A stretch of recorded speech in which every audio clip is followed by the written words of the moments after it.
Hello everyone, Artemu the Violet Wizard here, and today we're continuing the Pokémon SoulSilver Nuzlocke.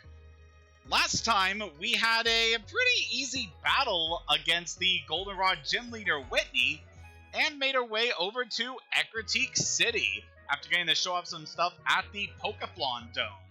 So yeah, we got a lot done in the last session, and we're not slowing down anytime soon. We got a whole new area to explore, as well as a couple new things we're going to be able to get to show off. So before we begin this session, just want to quickly go over our team that we're going to be using right now. I decided I want to bring Squeaks back in, as this area is going to require a couple HMs in order to get to show off everything we can in this area. And also because Squeaks is a little bit stronger than Walker, so I felt like she would be good as our little HM buddy to hang around and help us out with that. And before we go forward, there is one thing that I want to take care of. Just want to quickly highlight our Nuzleaf here, Dottie. As since last time, she's seen a little bit of changes to her moveset. I went and taught her Payback, which was a TM that we had before, and I also wanted to teach her Solar Beam, which I purchased at the Goldenrod department store just to give her some stab attacks, cause not gonna lie, Nuzleaf's level up moveset is kinda crap, and it's also not really gonna get that much better after she evolves, which is why I felt like now would be a good time to get this over with. So, in between sessions, I was grinding up our athlete points at the Pokéflon so that I could be able to afford a Leaf Stone. You can only purchase Leaf Stones at the Pokéflon Dome on Saturdays, which is why I had to wait a while before we could get started on this stream session, because I wanted to make sure I had this item before we started. Well, Dottie, it's time for you to grow up.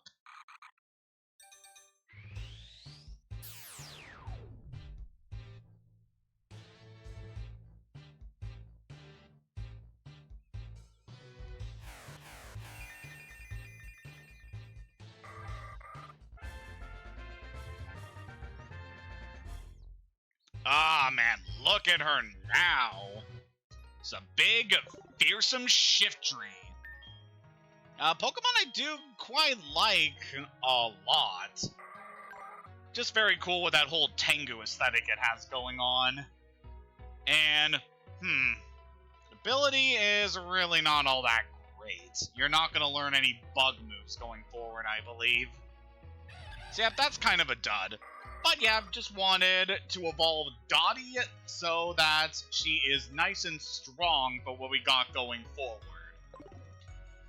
And yeah, it's been a long time coming, and I feel like now is a good point as any to do this, so that she doesn't lag behind some of the other party members as they grow stronger. And also because Nuzleaf and Shiftry don't really have great movesets in this generation, so I'm not really missing out on anything by evolving her now.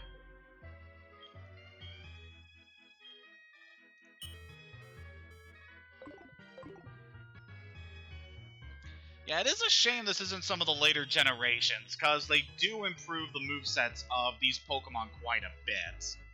But who knows, we may get an opportunity to use this line again in the future, depending on how things go in this particular run.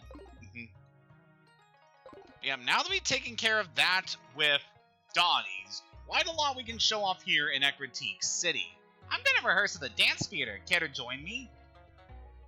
So they got dancing shows that they perform here. Very interesting. Ah, you're on an adventure with your Pokemon. Well, what's an adventure without treasure hunting? Am I right or am I right? Yeah. Good, you understand the true spirit of adventure. I like that. Take this with you. This is something I highly recommend picking up, the dowsing machine. There are many items lying about that aren't obvious. Touch the dowsing machine for a while to see if it makes a high-pitched noise. When it does, you know there's an item near you. Walking as you use it may make it easy to find items. Oh yeah, I heard there are items in Ecruteak's Burn Tower. So I'm going to quickly show this off here.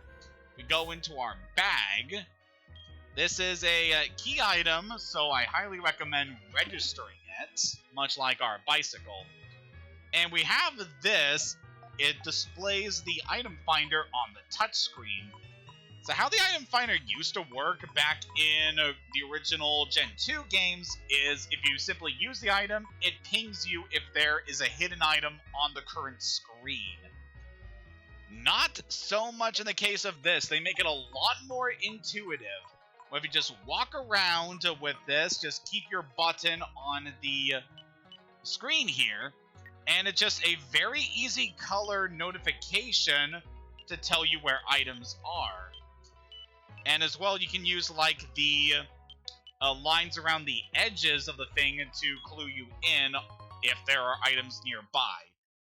This is a very useful tool in our journey. We're going to be using this thing a lot in order to find hidden items. Because, as we've established all the way back in the beginning of this run, I had randomized all item locations on the field. So this is going to be very important for us to find some really good items. Like these nuggets that we managed to pick up. Looks like there's still another item we can find over here. But yeah, it's very easy and intuitive to use this item finder. In fact, I would probably say this is one of the best item finders in the entire series. Like, I find it so much more useful to use than the one in Diamond, Pearl, and Platinum, as that was an app that you used in the Pokétch. And, I don't know, I liked the Generation 6 version of the item finder. Okay, we see now that we have pretty much cleared out all of the items here, as our indicator is just a dark red circle. But yeah, I really like the item finder in this game. It is a heck of a useful tool. We're going to be using it so much on our journey. So look what we already got so far. 2 nuggets. Just by walking around here. That is an easy $10,000 that we managed to find just by exploring this place. So we can see here that there is a gym in Ecruteak City. And if we go in here right now... You have business with the gym leader? Morty, the gym leader, has gone to the Burn Tower. Sorry, but you'll have to leave. So yep, we're not able to do the Ecruteak gym for the time being. So we'll go check things out as we wait for that. Ah, it's a nice Pokemon you're walking with. They make you feel uplifted, don't they? They give us the hope of the light, so to speak. Speaking of the light, I heard something about the lighthouse in Olivine. Pokemon that serves the beacon has fallen ill. Sounds like it's in trouble. Oh boy, anyone familiar with the Generation 2 games knows what's up there. This happened when I was young. The sky turned black. A giant flying-type Pokemon was blocking out the sun. I wonder what that Pokemon was. It was like a bird and like a dragon. Oh, I hear those games are good. Is there really a Pokemon that big? If it exists, it must be powerful. I don't know. Of course, anyone familiar with the Generation 2 games knows what's up. I thought I just heard a woman screaming or something. Is that just me? Well, over here we got the rumored Dance Theater, which is a pretty significant landmark here in not just Ecruteak City, but the Johto region. Let's go in and see what's up. Hey! Hey! Stop dancing such a serious dance! Show me something like a hula dance! Or maybe a lap dance. You mustn't put such a request on me! Huh? You telling me you don't respect what the customer wants? Well, then I'll show you how to dance! I'll show you a great one! Ha-ha! You put your left foot in, you put your left foot out, put your left foot in, and you shake it all about. Oh, this stomachache. I wouldn't let this guy act like that were it not for this pain. What's the deal with that Team Rocket grunt messing with my kimono girl? You're a trainer, aren't you? Please, help her! to do such a terrible thing to a kimono girl. I don't understand how young people behave these days. So yep, we got ourselves a situation at the dance theater. As the Johto region is based heavily on traditional Japanese cultural aspects, this area is obviously based on geisha performances and the like.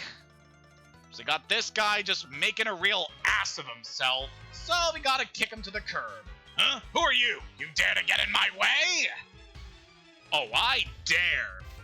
You have no idea what I've been up against last time, bud. Skiploom. That would be a threat for some Pokemon, but not us. This thing is part flying, but we really don't have to worry about flying moves coming from this thing. Yeah, I'm not gonna lie, I'm not really that much of a fan of the Hoppip line. They're very cute. I just love the progression of their line, going from leaves to flowers and eventually cotton seeds as they progress forward in their life, but they're just pretty weak. Looks like I lost. Yep, looks like it, bub. Oh no, you make me look like a villain! Oop, I have an important mission. If they find I was wasting time here, they'll make me start over as the lowest Team Rocket Grunt. I better leave now. Oh, we got a call from our mother after that. I'm just telling us about an item. Alright, we'll go stop by the store after this. You must be July, correct? That was indeed excellent. Kind and strong. Good at raising Pokemon as well. That person does know what to look for in people. Oh, that was just me talking to myself. Never mind. This is our third encounter with a kimono girl so far in this adventure. Very interesting. So yeah, unlike the original version of this area back in Gold, Silver, and Crystal, we cannot battle the kimono girls at this point in the story. So we'll just leave that. Wonderful! You were so courageous for your age. It was a rare sight to see. I want you to have this. Don't be shy. Take it. And our reward for doing that, HM free. That's Surf. It's a move that lets Pokemon swim across water with ease. Oh, ease is right. So excited to have this. So yep, very nice thing about the Johto games is that they give us access to this. So Surf is what I would consider one of the best HM moves in the entire game. Unlike some of the other ones like Rock Smash and Cut, this one has a high amount of base power. And it's just so useful. It can strike multiple opponents in a double battle, just very solid damage. It's easily one I can recommend even on late game movesets. So you bet your sweet Bippy we're gonna teach that to Snorkel. I mean, he already has Bubble Beam, but compared to everything else you've got, yeah, we could definitely add another stab move to your move pool.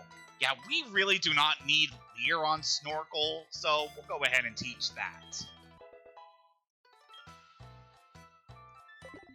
But yeah, like I said, this is a very damaging move. Highly recommend teaching it to any Pokemon that are able to. It's just a very good move to fill up their move slots. And not just water Pokemon can learn it. Quite a few normal types are also able to learn it. And also Rhydon for some reason. So yeah, now that we've taken care of that, let's go to the store and see what our mother left for us. A super potion. That's not bad. Currently at the point where we don't need to worry about buying super potions, since we have easy access to better healing items at the department store, so that's just a nice little bonus. We could buy net and heal balls here, but I don't feel the need for that at the moment. We'll go check out some of the other spots around town, but let's heal up the team, because Sun did take a little bit of a hit from that Skip Bloom, and I want to make sure everyone is healthy.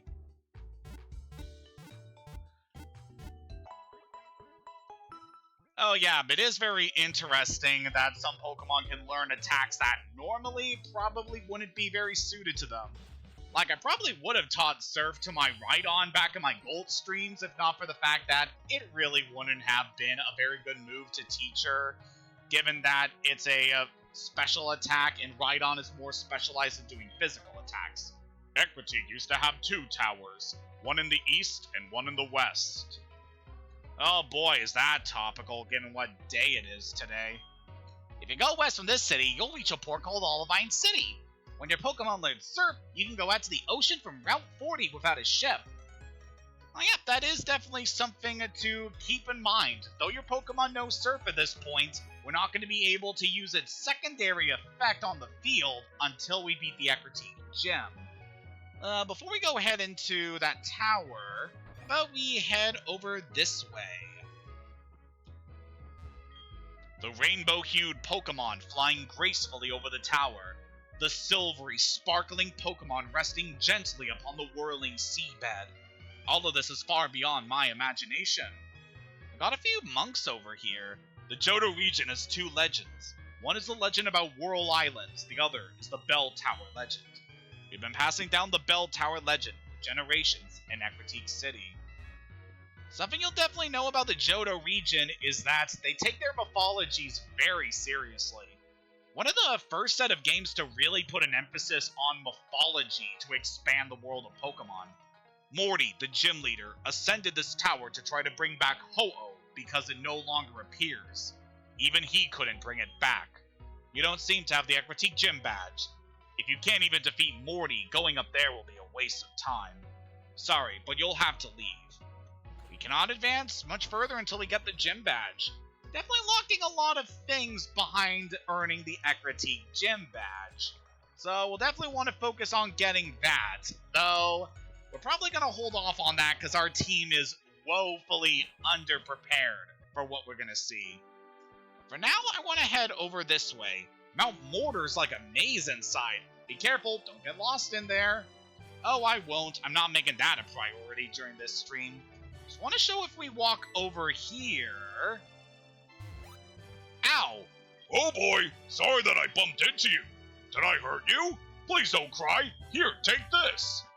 We get another HM by going over here. It's a move called Strength. When a Pokemon learns it, it can move boulders out of your way. Enjoy a happy mountain climbing life.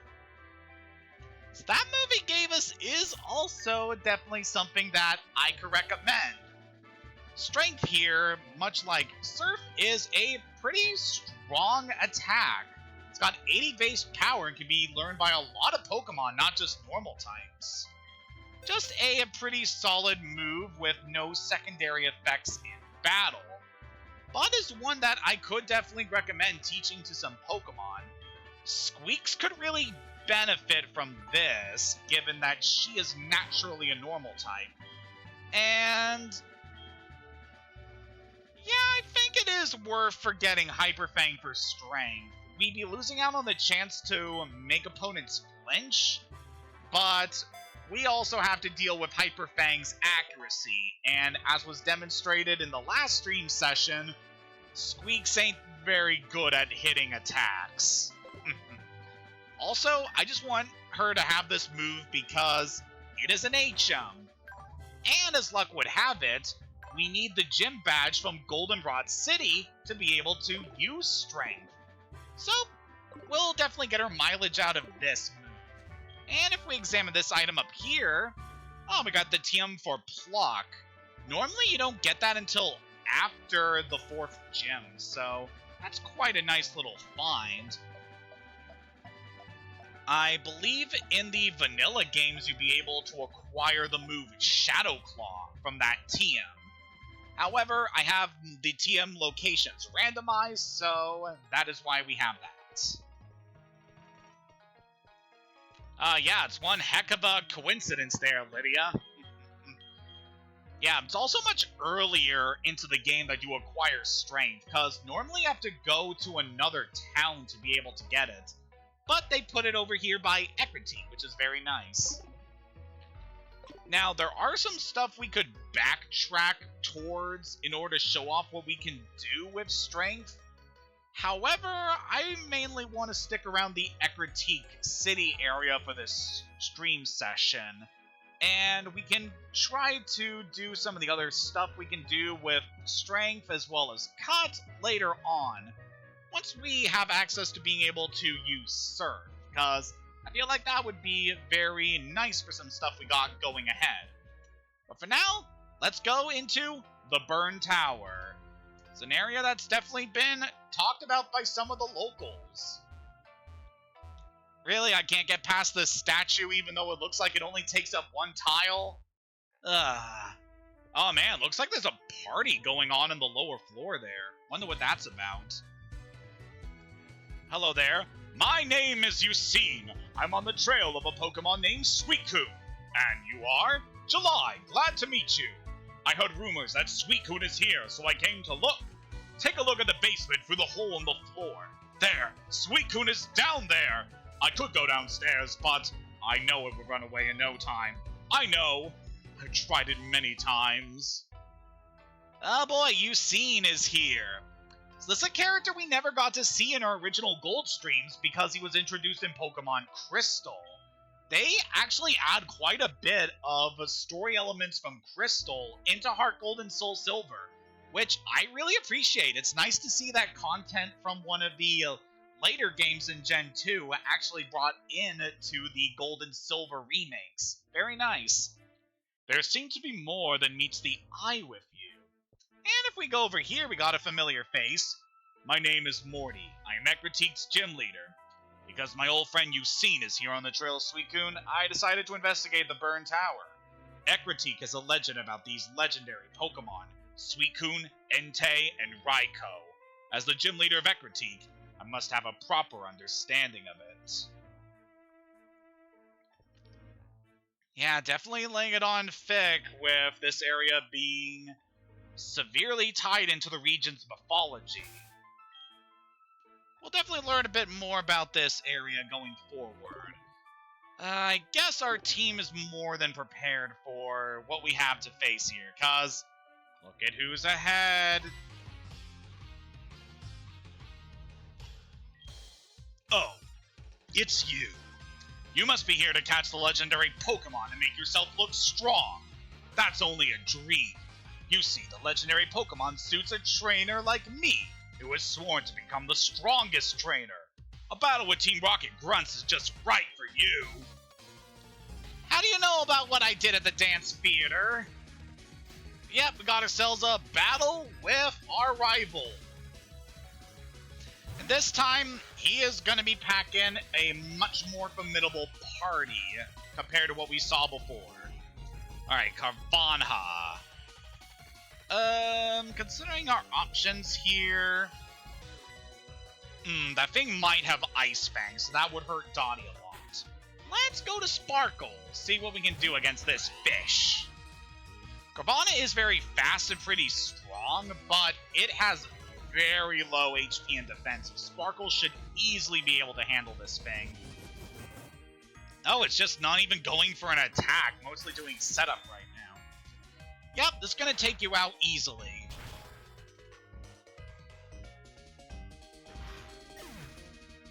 Alright, the fish goes down. Pretty easy win, all things considered. And what do we got next? Vulpix. Alright, that's a pretty neat encounter here. How about we go test out Snorkel's new attack, because I am very excited to get to show this off. Hey! How dare you! Okay, you want to play with the Monkey King? Go ahead! Punch it in the face!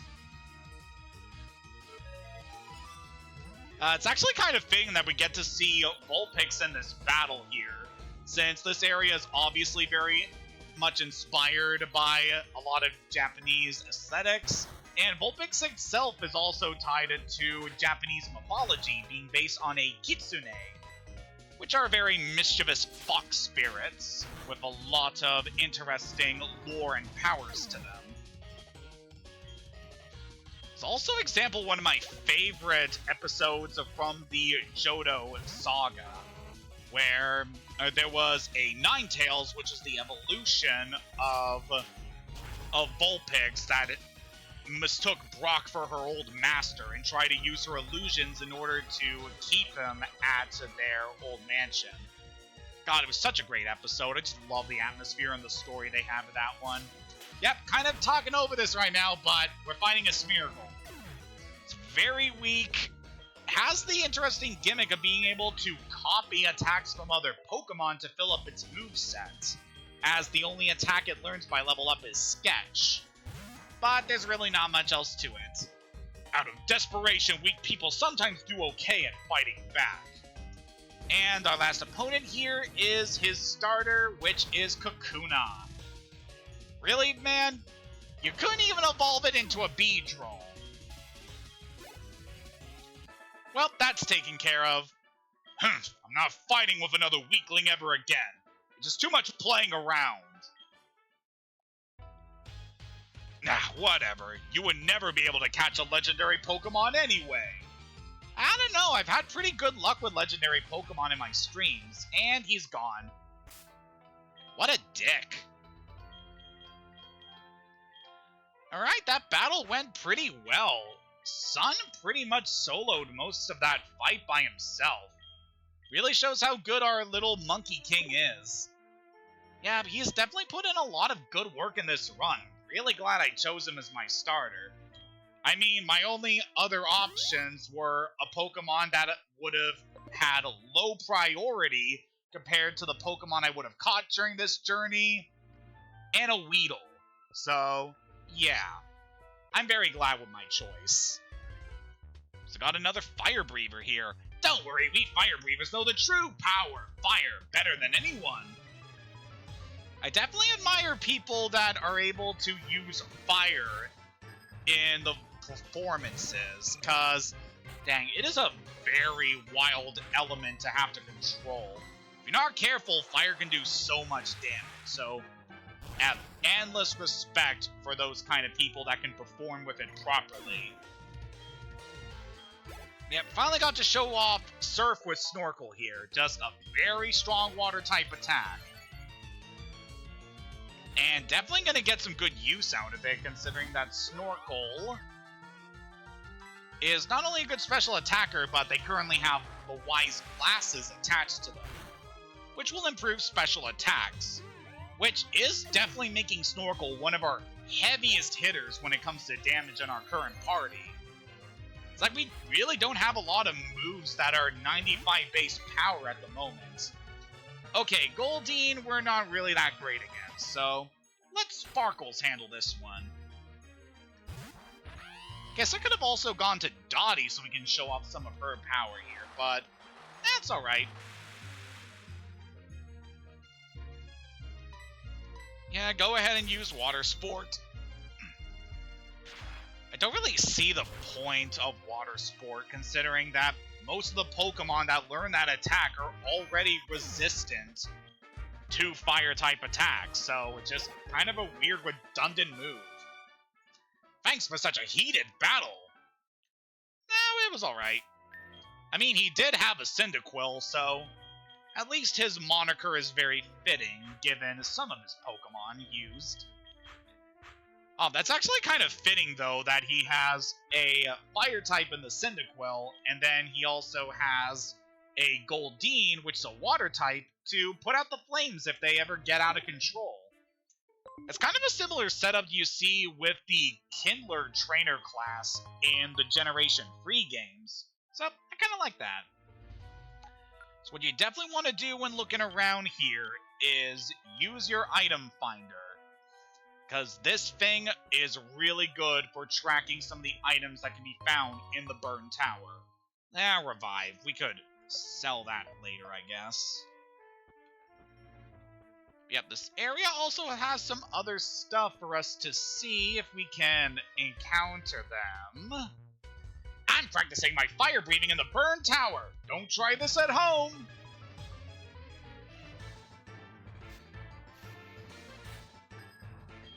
Fire Breather Richard. anyone familiar with the original Gen 2 games will know this character was originally named Dick. I am serious.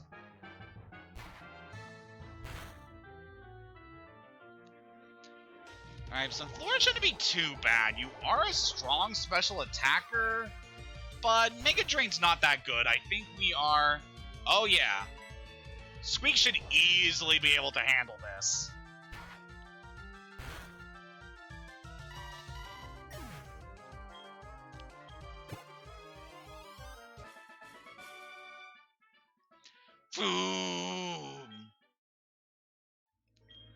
Oh, please don't misunderstand. I'm not the reason this tower's burned up. Ugh, sorry, I'm getting... Ugh, I sneezed a bit there. That's always just... annoying when that gets on camera, because... Now my nose is a little bit stuffy, and it's going to affect my voice here. I just want to carefully look around this area while we have our item finder.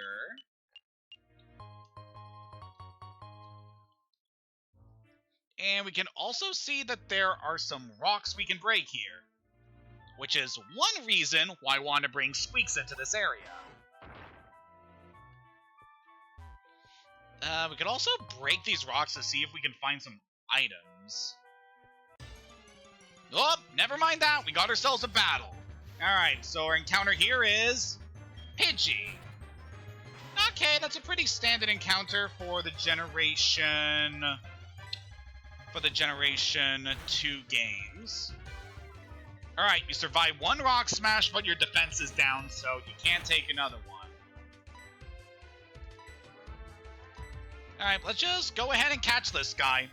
It's actually nice that we knocked out Pidgey at this point, considering the encounters we already have.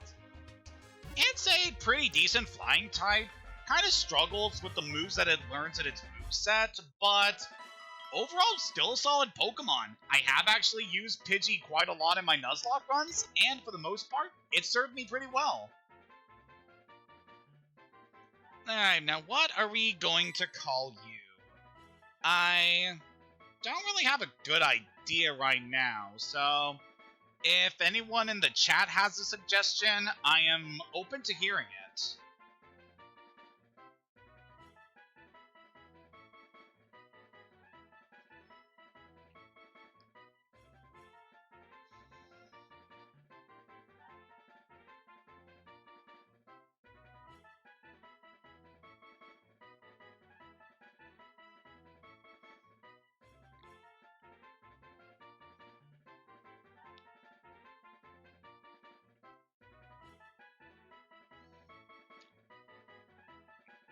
Cookie. That's a cute name.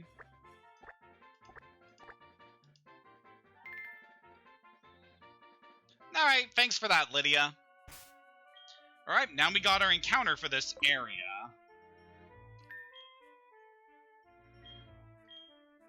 So, what is next on the agenda? Well, we got ourselves another floor of this place to check.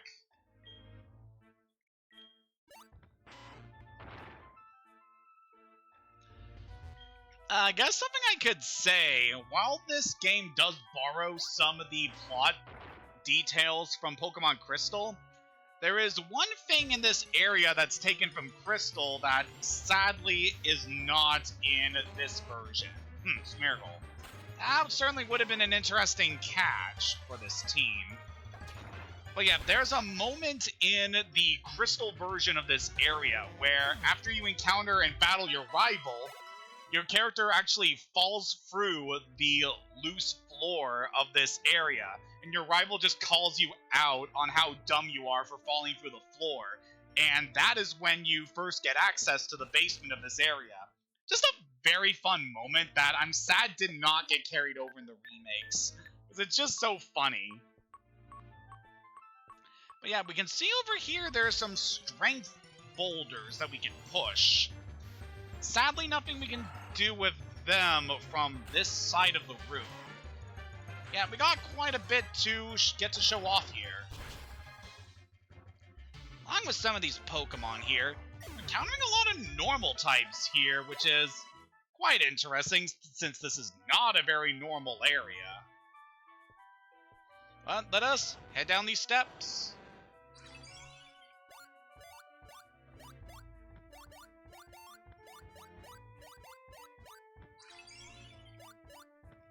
Okay, that cry is not Suicune's. Did you see it? Suicune raced by like a blur right in front of my eyes. I have been chasing Suicune for almost 10 years, but I have never been this close. I'm all choked up. By the way, it was clear to me that Suicune took notice of your presence. Ecruteak's legendary Pokemon is said to come to people only when they recognize their talents. Perhaps I should be more aggressive towards Suicune. Anyway, July, we will meet again. Well, there he goes. The legendary Pokemon have run off. And from this moment on, I believe, yep, if you check your map, it actually shows you the locations of the legendary Pokemon on the map, but only Entei and Raikou. As some other element carried over from Crystal is that Suicune is going to be more interesting to go after. So from this point forward, if you keep exploring the Johto region, you are likely to actually run into the legendary Pokemon Raikou and Entei on the field. They're an example of what are known as roaming legendary Pokemon, which is a trend that first started in Generation 2 and thankfully has not really carried over into the modern games. Yeah, it is an interesting Ooh! That is Earthquake, one of the strongest attacks in the game. Ooh, very nice. But anyway, like I was saying, the whole process of catching the roaming legendaries is interesting, but not necessarily in a positive way. Because the moment you try to engage with these Pokemon, they will run away the first chance they get.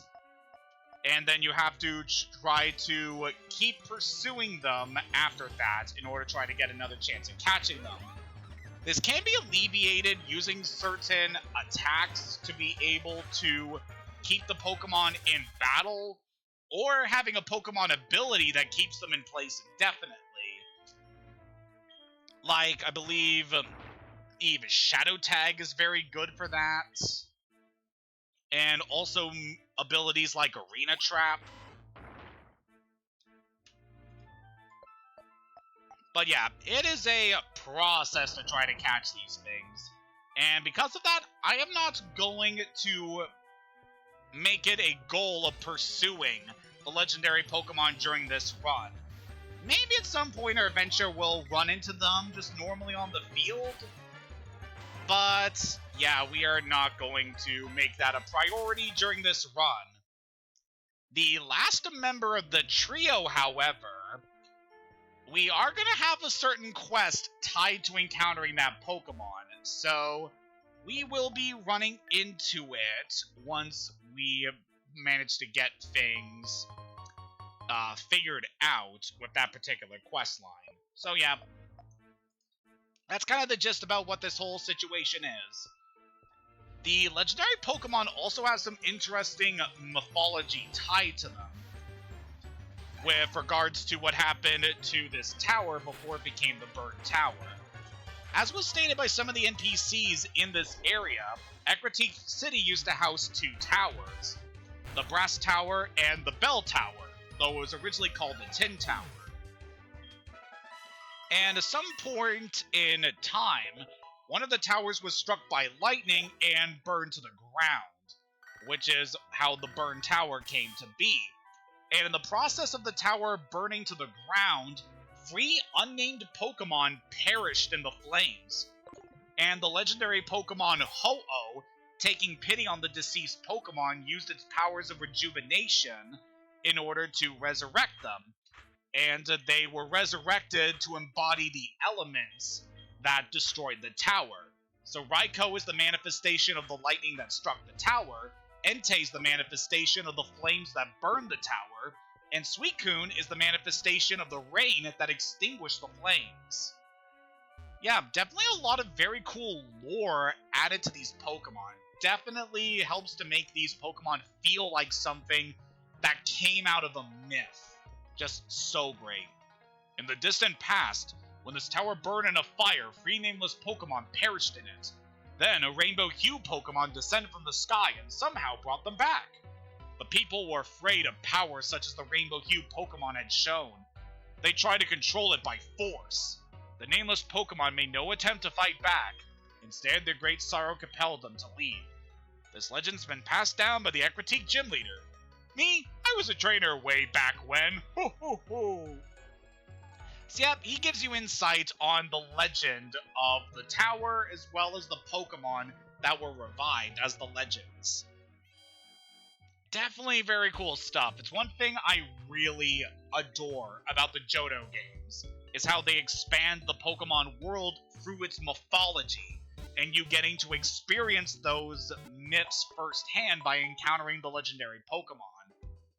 Definitely adds a lot more reverence to these Pokemon, in that they're not just some random cryptid that you encountered in the middle of a cave or a power plant. These are actual beings who have been deified from their previous experiences, and it's just very cool. Well, we got Skill Link on Pidgey. I don't believe you have any moves that benefit from that. Nah, well, I'll try to train you up off-screen so that we don't have to worry about catching Pidgeotto later, and that should be nice. But yeah, for the next thing I want to do, we're not going to need our Raticate for the time being, so Squeaks can go into the box, and we're going to bring Scarab in. Actually, I might want to bring in Sahara, as I kind of don't want to have 2 bug types on the team.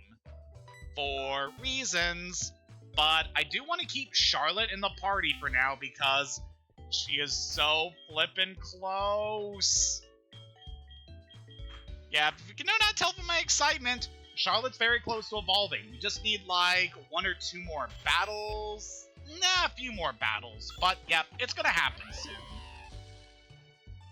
And I'm just really excited for this to happen.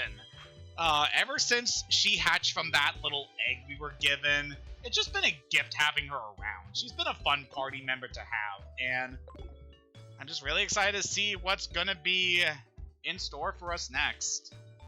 Alright, let's heal up, and then we should be good. So after doing all that stuff in the Burn Tower, that will cause Morty to return to the Ecruteak Gym. However, we are not prepared for this fight in terms of our Pokemon's levels. So, I felt like now would be a good opportunity to just kind of explore the region a bit. Because once you reach Ecruteak City, a lot of things open up to us. There are at least 2 new routes connecting to this town, and we can get to see a lot by going to those areas. So, why don't we take a little detour and get to see some of the sights and train up our Pokemon for the fight ahead. Cause, yeah, believe me, Morty is no joke. Where'd you say you're from? New Barktown? That's the town where Professor Elm lives, right? We've come a long way to get here. Yes, we have. It feels so good that we managed to come this far in our Nuzlocke journey. It's truly been fun. I've been really enjoying getting to play a Nuzlocke run on the channel for once. It's been a fun time. Except when it wasn't. Damn you, Fire Breather Walt!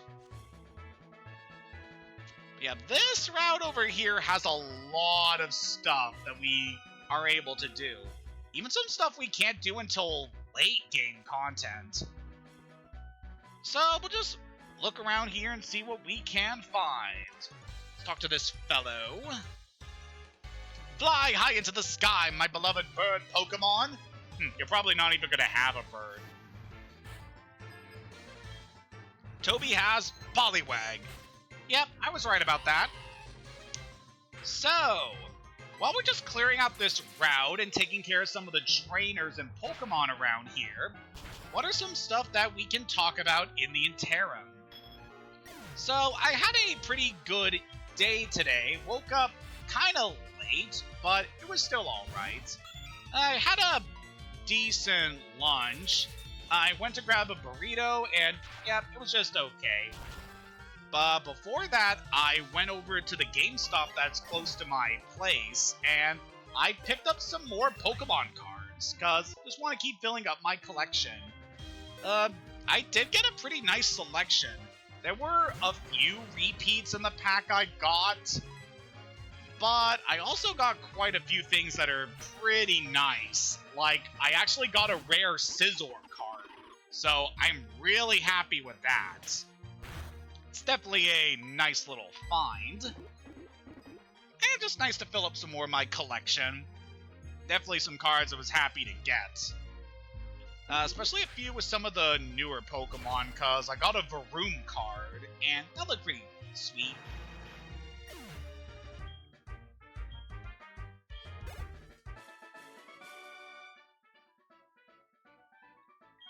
Well, buddy, you didn't have a bird, but you did have a ball of gas. So that's something.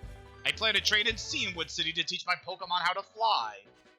We'll definitely want to keep that city name in mind. As well as what that guy said about flying. Alright, Sparkles, you leveled up in that fight, so swap the team around to give Sahara some action. Oh yeah, Scizor is definitely great. One of my favorite bug-type Pokemon, and one I hope to eventually use in a stream someday, though probably going to take a while, depending on how this series goes, because you never know, we could run into a Cypher or Scizor during the run. We could go into the grass to get an encounter, but we'll probably do it a bit later, because we've got a lot of trainers here. I've been overseas, so I know about all sorts of Pokemon. So we got a Sailor here. I believe this is our first instance of this trainer class in the game. Yeah, these guys typically specialize in water as well as fighting type Pokemon. So they're an interesting fight. This guy, he's got a little Feebas. There's not much we gotta worry about this thing.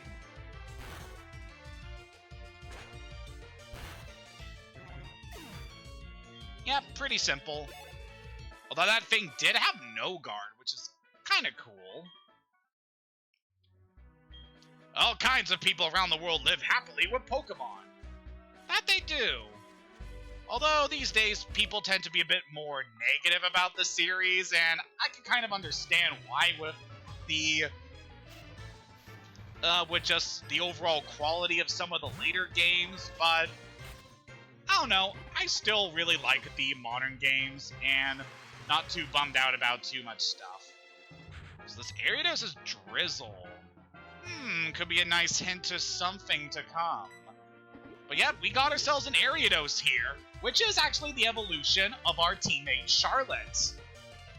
Yeah, this one could be interesting. Ariados is pretty strong for a bug poison type. Not really the best out there, but it's still decently strong. And it does learn a few unusual attacks. Oh, you got some milk. Okay, I cannot really imagine a spider drinking milk. I don't know.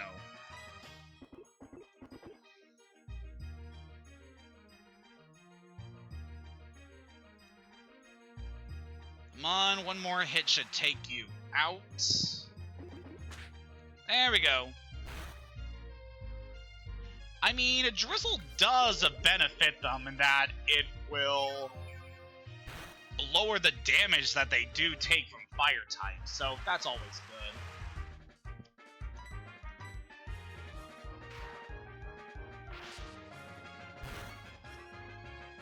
I kind of want to wait a while before I go talking about something else, because there is something I do want to mention about this trainer once we get the chance to beat them. There we go. Good work, Sahara. Taking on that big spider all by yourself. Good girl. Ooh, and we got something else. Gulpin. Okay, that is slightly less formidable than what we previously encountered. I do like Gulpin quite a bit. It's not a Pokemon I have used very seriously lately, but it is still one I like, just very doofy looking. And I also had the pleasure of having Gulpin be the very first shiny Pokemon I caught in Pokemon Violet. So that was very fun. Alright, we took out that stomach. And that ends our battle with Dana. You're really good with Pokemon. Boys give me items after battles, but sometimes they give me too much. Next time, I can share some if you want. Let me get your phone number. Sure thing. I highly recommend registering this trainer, especially if you're playing Crystal and Heart Gold and Soul Silver, as she can give you Thunderstones after she calls you. Definitely very useful. Just a regular potion can deal with you. You have a lot of HP, so gonna need to stock up on some more items, but we want to heal. And we got a lot of experience in that battle, but not enough to level up, sadly. Moo Farms milk's famous for its taste. I did see you use that with your Ariados, so definitely something to keep in mind. I'm wondering how this is gonna go. Let me try something I learned today. So I know what this trainer normally uses, so this could be an interesting matchup. Drifblim. Yeah, that is certainly an interesting change. Normally this trainer uses a Mr. Mime, so it's a pretty thing we get to see something like this. If we could just yawn this thing, that would be very nice. This Drifblim really doesn't have a lot of strong attacks here, so we should be good. Also, Sahara has bites, so we can do some super effective damage. Alright, you'll be falling asleep after this turn, giving us just free reign to wail on you. Alright, now what I want to talk about after dealing with Dana. So very recently, I started to play Super Mario Galaxy 2, as that was a game that, for one reason or another, I didn't pick up when that game first launched. And I only really acquired my copy as part of a raffle that was going on with a streaming channel I follow. So I never really got a chance growing up to play that. But very recently I decided to use the copy that I had won in order to actually get to experience it for myself. I have seen quite a few playthroughs of the game, of course, from both Chugger Conroy's channel as well as Brain Scratch commentaries. And yeah, it's certainly another Mario Galaxy game. Just very fun, pretty easy to control, and just been a good time. Hey, you remember super cool Slugma? Oh, yep, just bragging about his Slugma again. Joey, never change. Oh yeah, the soundtrack of the game is so good. I think Nintendo actually got a legitimate orchestra to do the music for the Galaxy games, which is really cool.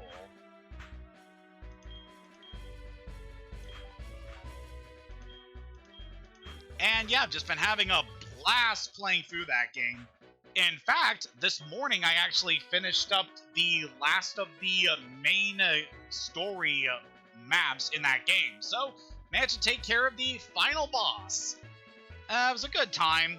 The final fight is woefully easy in Galaxy 2, but oh well, at least the music was nice. I didn't get to fully hear the song because I beat Bowser so quickly, but, you know, still a good time.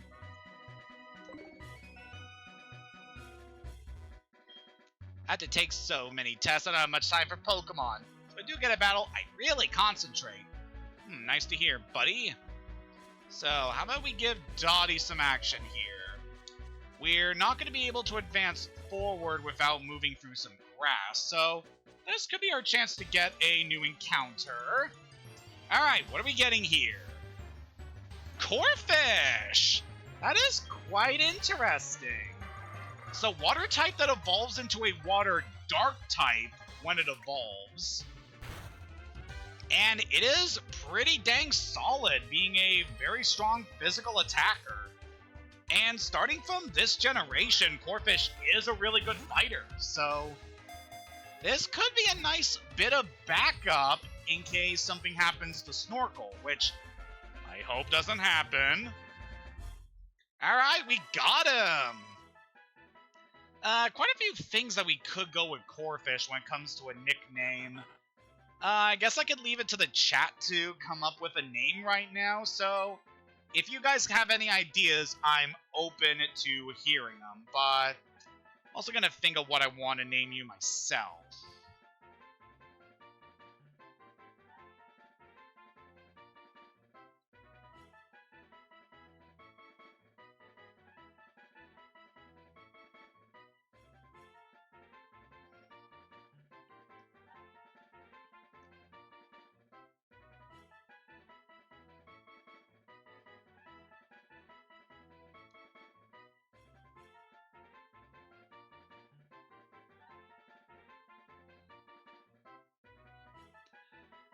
Actually, I think I have an idea for a name. Let's call you Jasper. Because this Pokemon will get a lot more red in terms of its appearance when it evolves, and this Pokemon is known for being a ruffian. And if you're familiar at all with my interest, then there is a certain character named Jasper who is also kind of a ruffian. Alright, I'm plenty satisfied with that encounter. That's a good Pokemon. Ooh, we get to fight another beauty. So what do you have, madame, to show us? That's just insulting. Dottie, take it out. I am not even worried about this thing, because it is so bad that I don't even have to worry about Dottie's weaknesses to bug or flying. Just take it out. There we go.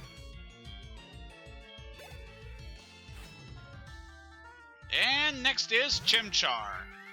Okay, slightly more formidable. Let's go to Snorkel.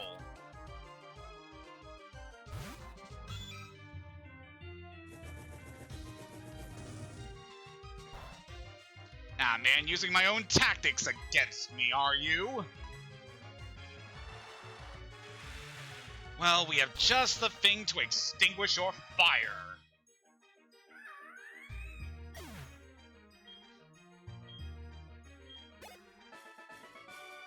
Alright, that went pretty well.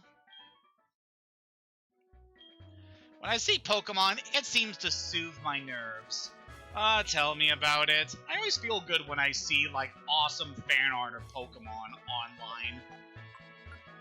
I revere this series so much, so of course I have a very positive feeling of most Pokemon.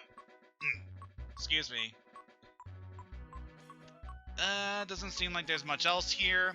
I could always check to see if there are more items a bit later. So how about we move forward? Route 39. Look who it is. Oh, what you are holding is what they call a Pokédex. Haven't seen one of those in ages. My name is Baoba. I used to run a safari zone in Fuchsia City, but it was becoming out of date with new entertainment options coming out.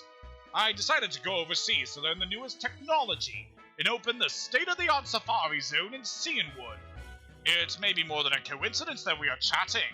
Why don't we register each other's numbers in the Pokegear? I can give you a call once the Safari Zone's open before I call anyone else. Do you want to register? Sure thing. That's the way.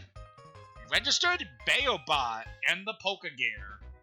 I'll let you know over the Pokegear once it's ready. It's actually very cool getting to see someone who used to run the Safari Zone back in the original Fire Red Leaf Green.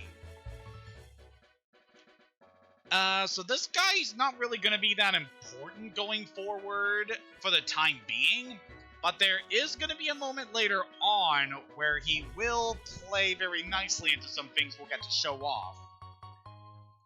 And hopefully we get to show off some good stuff there.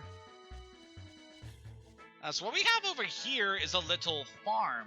We were told about this area earlier by some NPCs, but this is the farm where Moo Moo Milk is created and then distributed to other areas. Moo Moo Milk, of course, being a very good healing item, one of the best you can get at this point in the story.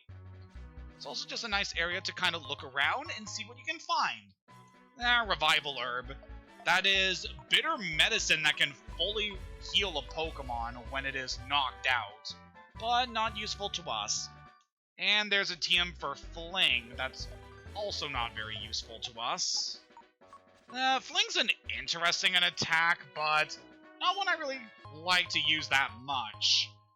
The power and effect of this move is determined by the held item the Pokemon uses, and that item is discarded when that Pokemon uses Fling. So it's a very situational move, not one I really plan on using going forward. So go check out the actual farm here. Our milk even goes out to Kanto. So if our milk tank won't give us any milk, we're in trouble. My milk tank ain't giving me milk more. This here farm got famous milk. Most everyone wants a drink. We'll give you lots of milk if it'll feed it lots of berries, I reckon. Why don't we go see about that? Head into the barn here, which is looking a lot nicer and more detailed than it was in the original Generation 2 games. Moo Moo's Silk, she needs lots of orange berries. So this is why I highly recommended in the last session to raise a lot of orange berries from your berry pots.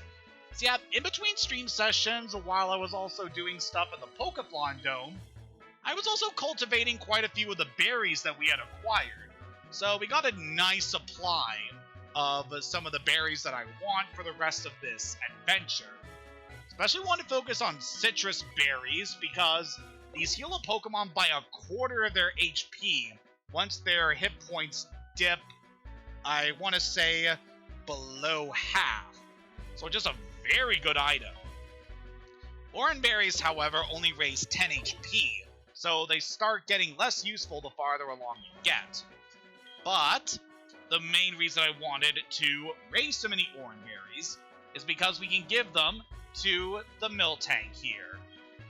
So yep, this is in place of the mission from the original games, where you would feed just standard berries to the Miltank. They're just changing the item that you need in order to feed it. And it's a very easy quest to do, just give it the berries. Miltank's getting healthier.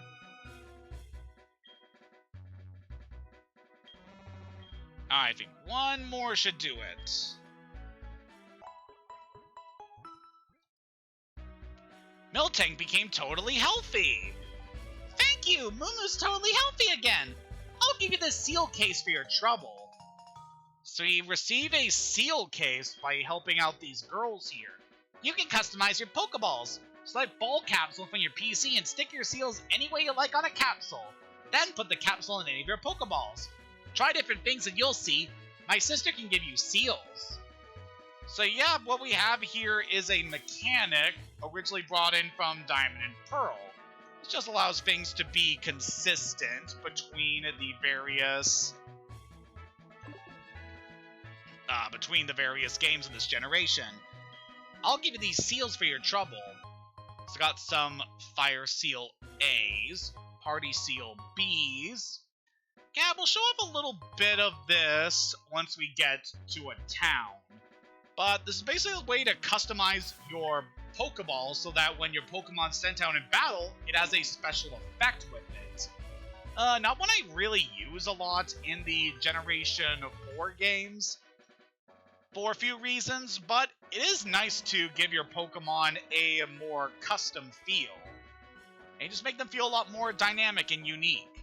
But now that we healed up the Miltank, how would you like my Moo Moo Milk? It's my pride and joy there. Give it a Pokemon to restore HP. So now we're able to buy as much Moo Moo Milk as we want here. We're gonna buy one bottle for now. It is very easy to afford as it's only $500. But this stuff is real good. it restores 100 HP. We don't even have a Pokemon currently with that much HP. That is how good this item is. It is just really good. You can buy these in just so great quantities here. Oh, it's amazing. You fixed our milk tank, hun. Now it gives Moo milk again. Here's something for your trouble. We get TM83 by talking to this lady after healing the milk tank. That there's natural gift. Its moon type and power will depend on the berry your Pokemon holds. When you use it once, the berry's gone. Best think how you ought to use it, hun. Yeah, that's another item that I don't tend to use. Could be interesting, but yeah, it's too situational for me.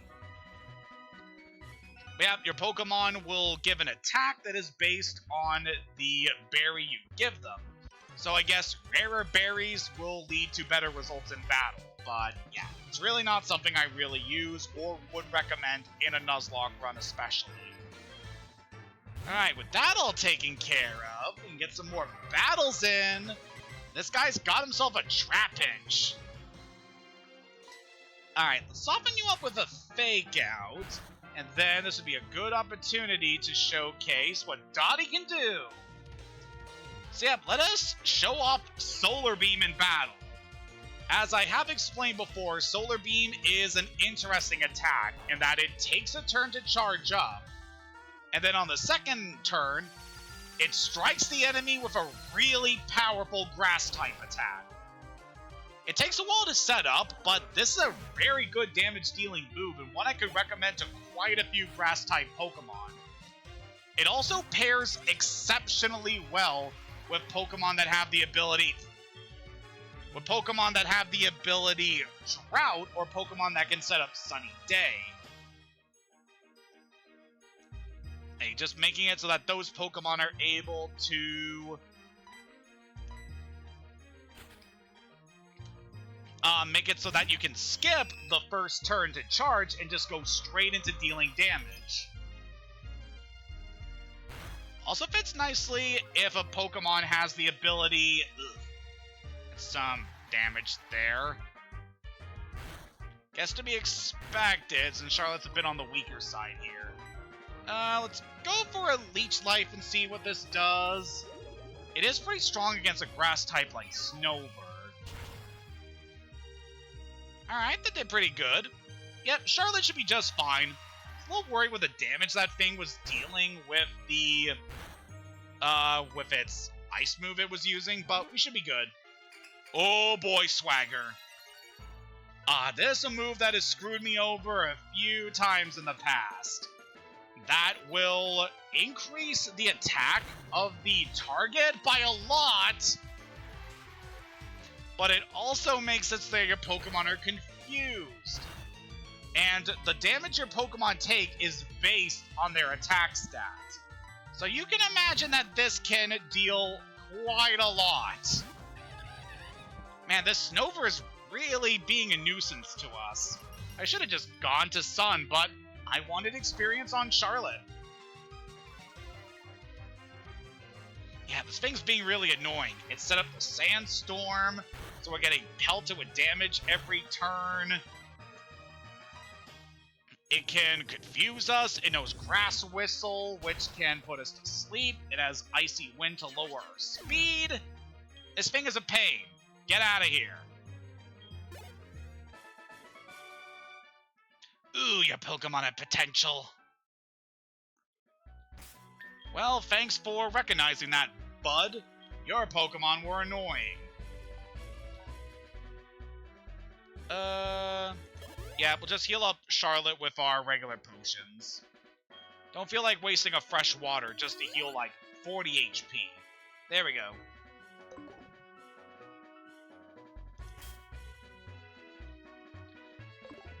Alright. I got a few more areas that we can clear out here.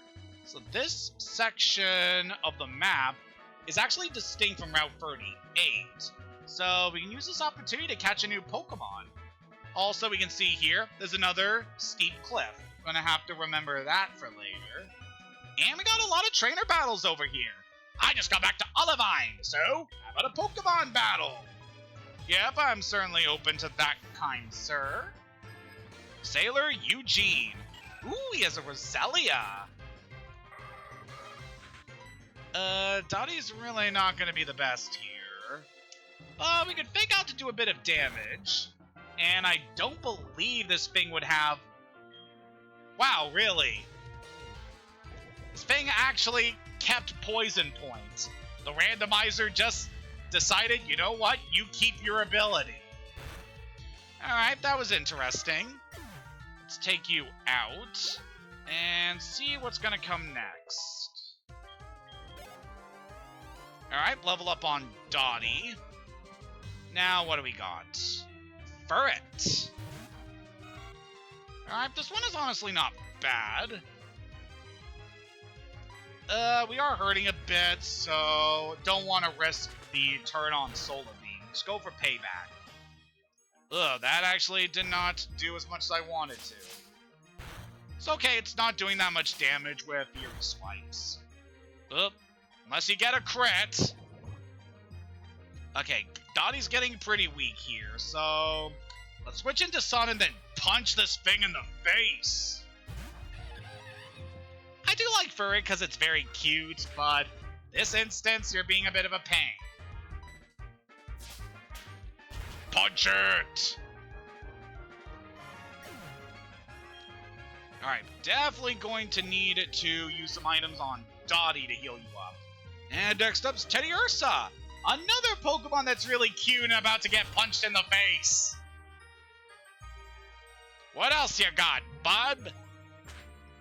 Nah, Fade Attack. Alright. Barely left a dent in us. Punch! Really like the Teddy Ursa line. Last time I seriously used one was in Pokemon XD Gale of Darkness, but it was a very reliable team member, especially late game, because Ursaring is just such a powerhouse.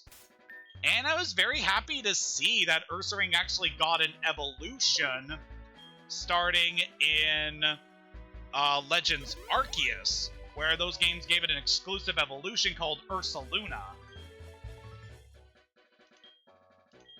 And for what I've seen, that Pokemon has also been very popular in some of the raid battles going on in the generation just because it's so strong.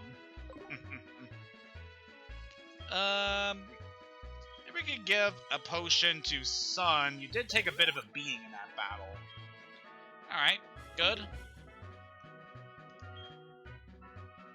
God, just one of the things I'm really happy with some of the newer generations is they've started doing new evolutions for older Pokemon again. So it's just very exciting to see like the new evolutions they include in Sword and Shield, in Legends Arceus, in Scarlet and Violet, and for what we're eventually going to see in the new DLC coming out soon, as we're getting new evolutions for both Applin and Duraludon, which will be very cool, and probably some more evolutions that we haven't seen at this point. But yeah, I'm still very excited for the Scarlet and Violet DLC that's coming out. In fact, the first half of the DLC, which is Teal Mask, is going to release in 2 more days. Technically 1, because we're going to get it in our region very late tomorrow. But yeah, still going to be a fun time. Really excited to jump into the new area that we're going to be exploring, getting to see all the new Pokemon that have been teased up to this point. And I'm really excited to get to see what the story's going to be like, especially with regard to Ogerpon, one of the new Pokemon that's coming out. Yep, the DLC releases on the 13th this month. And then the second half of the DLC, the Indigo Disc, should be releasing later on this year. It's going to be such a fun time. I just love getting to experience new Pokemon content. And I feel like the DLC is a nice way to supplement the older tradition of having a third version of a Pokemon game, which is essentially just the first 2 games again, only with additional content. So it's nice that they're actually doing the DLC, as you're getting pretty much the same content as you would from a later third version, but you're not spending the full price for a new game. It's good.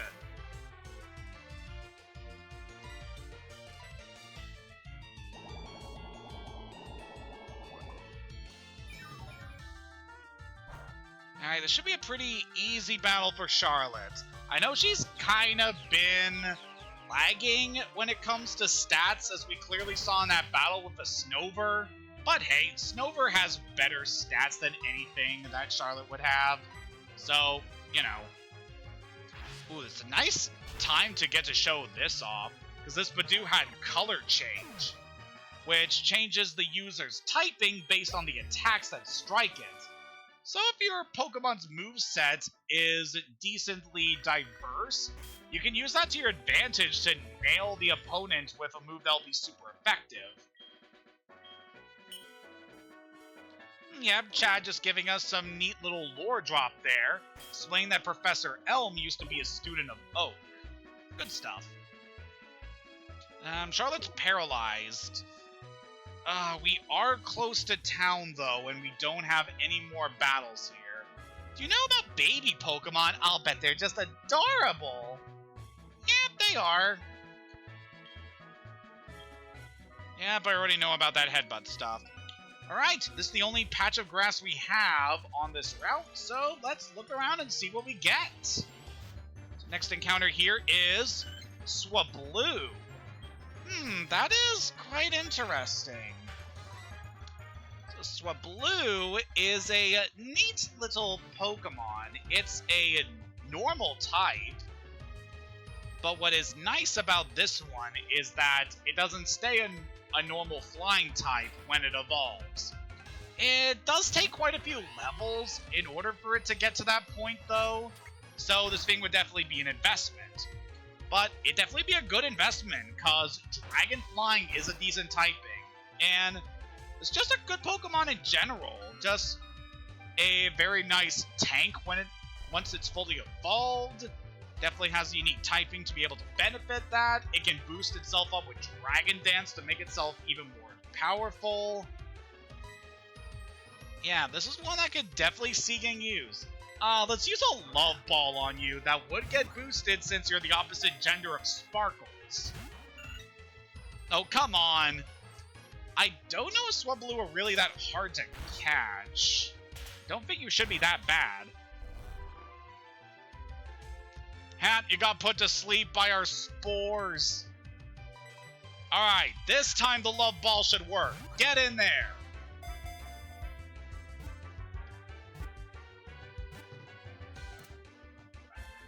There we go.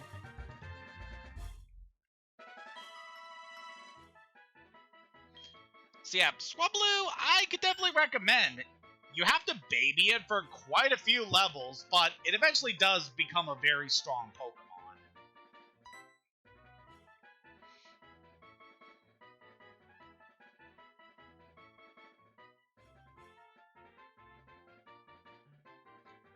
Okay, a name came to me very quickly.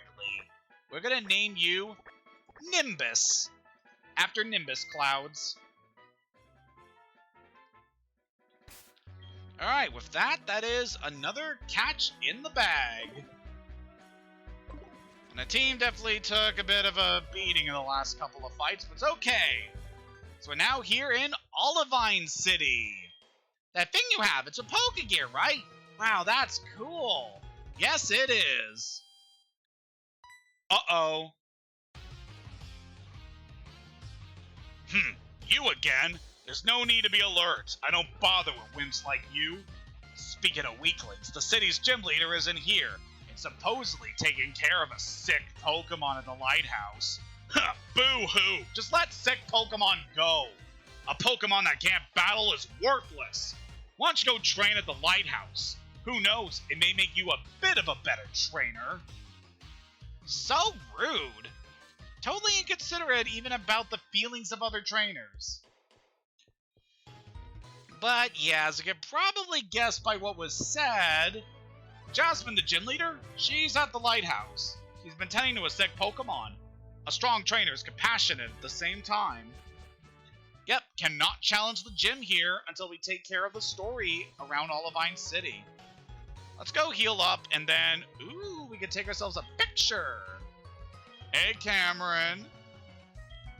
Yeah, but Pokemon are definitely looking pretty strong since last time. So let's everyone get in the frame, get a nice picture taken. Dottie's kind of getting a little covered there, but it's alright. Thanks for that, Cameron. Alright, let's heal up. We're probably not going to spend as much time here as we did in Ecruteak City, but there is still a lot we're going to get to show off here. Actually, we probably might, considering some of the things we can do here.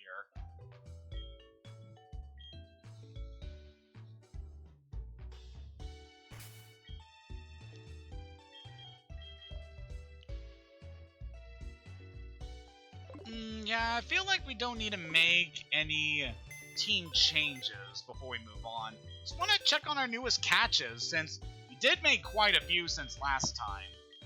Alright, so got Skill Link Pidgey, which, again, not the best, but still neat. Oh, we got a Brave Nature on Corphish. That does lower your speed a bit, which I'm not too concerned about, but that does raise your attack. That's real good. Really happy with that.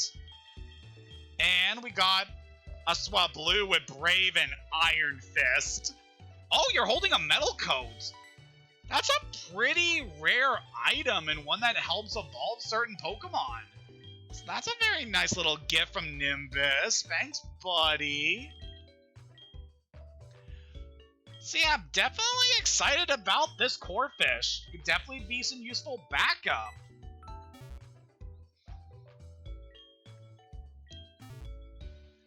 Alright, it's going to be interesting training up some of the other Pokemon in the box later on.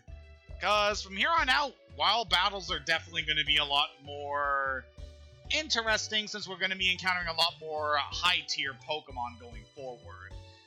And I would talk about other ways to train, but that's not going to be relevant until a bit later on. There, all done! It's sure to surprise anyone. Oh, are you a trainer? You came at just the right time. I just finished putting my ball capsule on my Pokeball. Do you want to battle and be amazed by my decoration? Alright, let's do this. Here I come! Let's got ourselves an exclusive battle here in order to show off the seal mechanic. So we got Exeggutor. Okay, normally you use a... normally the Pokemon you use is a Blossom. That is quite interesting. Yeah, I think Dottie's our best chance to deal with this walking tree. This thing can be a bit formidable. It has very good stats pretty much across the board, especially with its offensive stats. Could be a bit tricky to take out if you're not really prepared for it. But I'm not too worried about this thing. It probably doesn't have the most dangerous moveset. Alright, that's a good hit there, Dottie. Ooh. Stomp could do a bit. Nah, we're fine.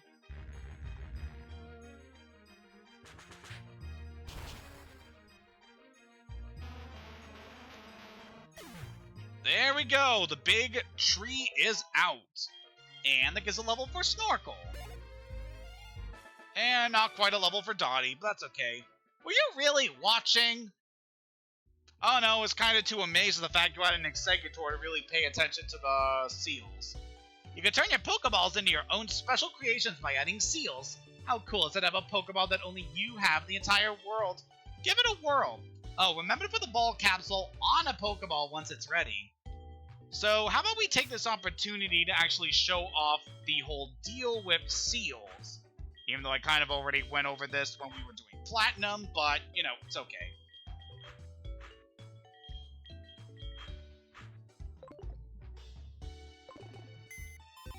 Step, in order to use the seals, you have to go into the PC. Want to go into your personal PC, and then go into the ball capsule setting.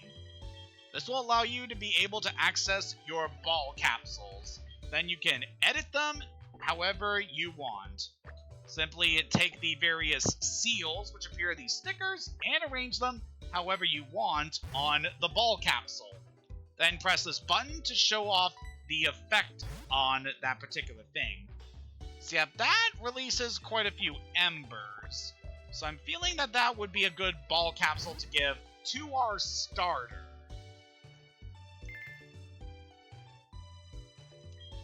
So yeah, once the ball capsule has received its seals, you can then set it to a specific Pokemon. So we'll put that on Sun, and then the menu gives you a nice little indicator showing that your Pokemon has the seal.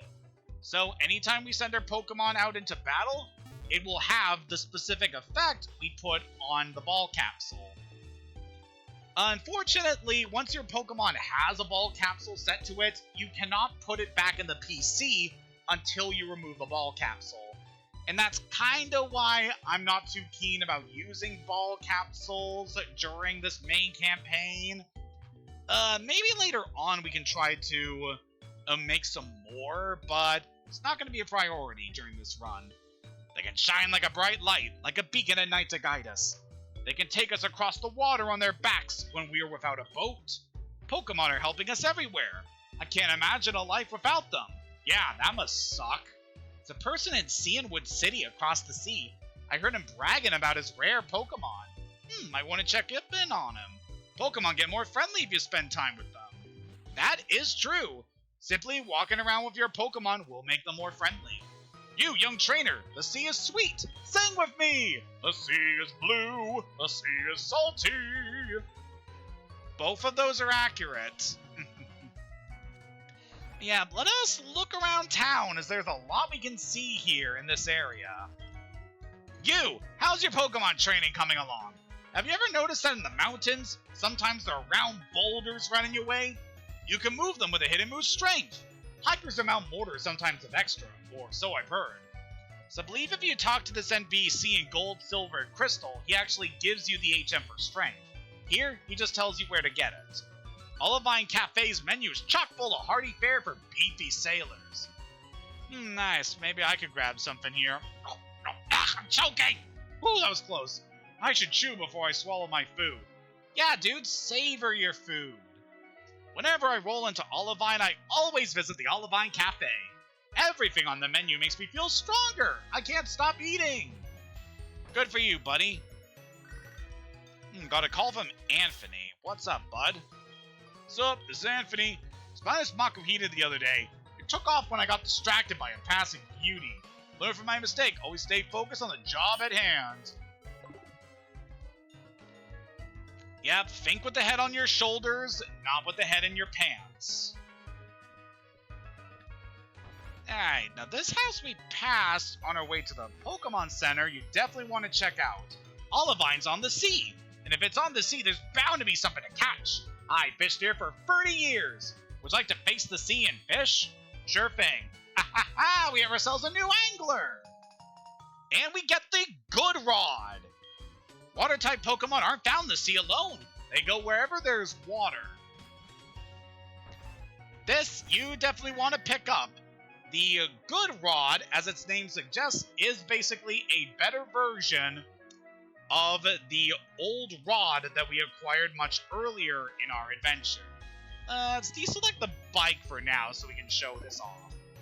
It pretty much works on the same principles as the old rod, only your selection of Pokemon you can catch in this area are going to be significantly better than the ones you would get with the old rod.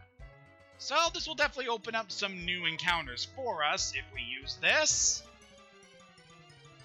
And see what our encounter is going to be for Olivine. Celio! So yeah, any Pokemon you fish up with this rod will be level 20. Which will make them quite formidable indeed. What am I gonna do to weaken this thing?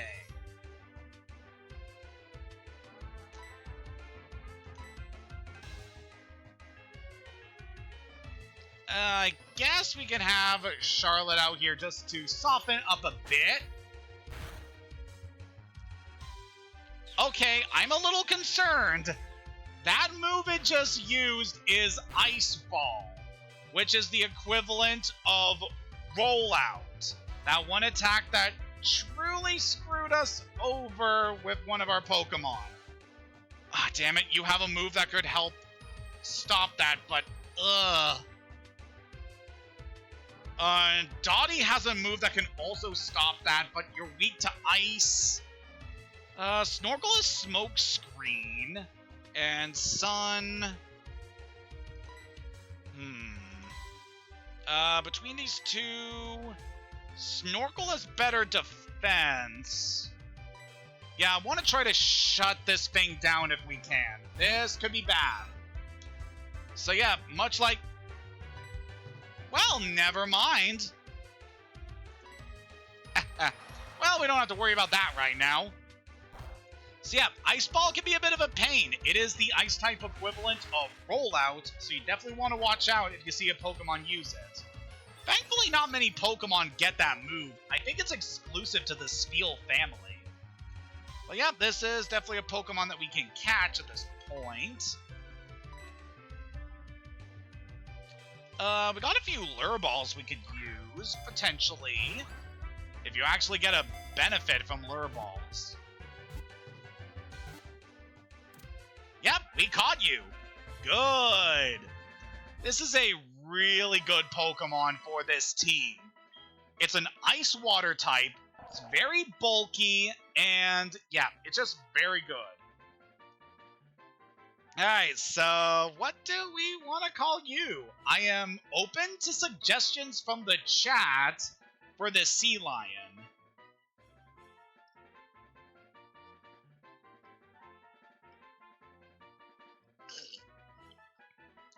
Sorry about that.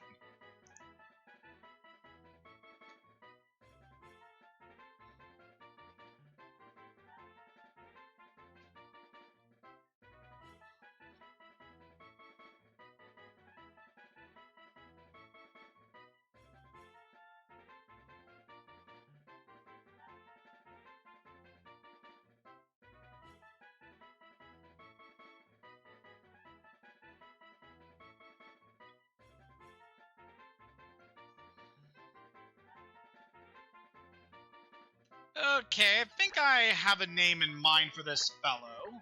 Gonna call you Walter. Should be very apparent why I call you that once you're evolved. Yeah, it is very nice we were able to get that, because... that is the second form in an evolutionary line. We've actually been catching quite a few of all Pokemon now, which is very nice to see. But yeah, it'll take a while before this thing evolves again, but at this point, it has great stats for this point of the adventure. So, could be worth using sometime soon. I don't know, I'm still leaning on Snorkel, but...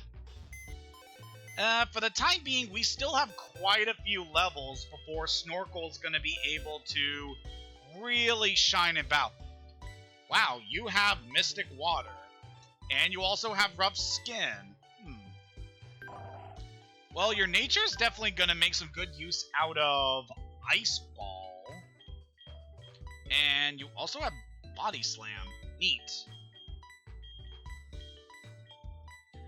Yeah, I may train this thing up in my downtime. Because considering what you have and what our buddy Snorkel has... Okay, Snorkel has really high special attack, so you're a little bit stronger than this Celio. But still, this is a very good backup. I could definitely see us using this later on. Especially because Ice is one of the few types that is super effective against Dragon. So that could really help us out in the long run. But yeah, just a very solid teammate here.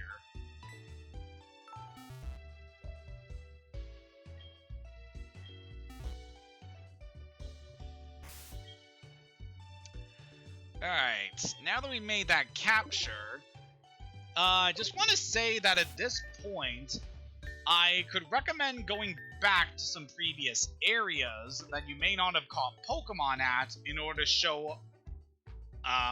to catch Pokemon with the rod. So if you want to go back to New Bark Town or Cherry Grove to catch something there, you can. I have already caught stuff here with the old rod, so we're not going to need to do that. However, we haven't caught anything in Ecruteak City. We caught something in the Burn Tower, but not the city itself.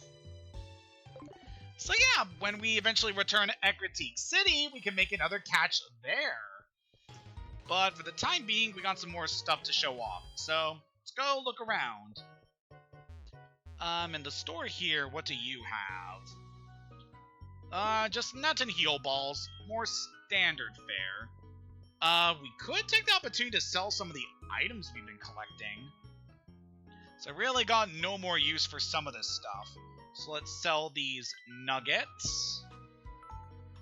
Okay, easy 10,000. We'll sell this pearl for 700. And that should be all. Very good. Ooh, also we picked up a rock incense earlier. That's quite nice as it increases the damage dealt by rock-type attacks.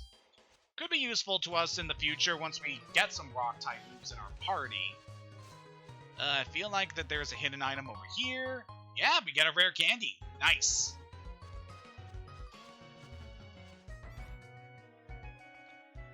And if we head over here... Hi, I'm looking for this Pokemon. If you have an Ivysaur, would you trade it for my Cloyster?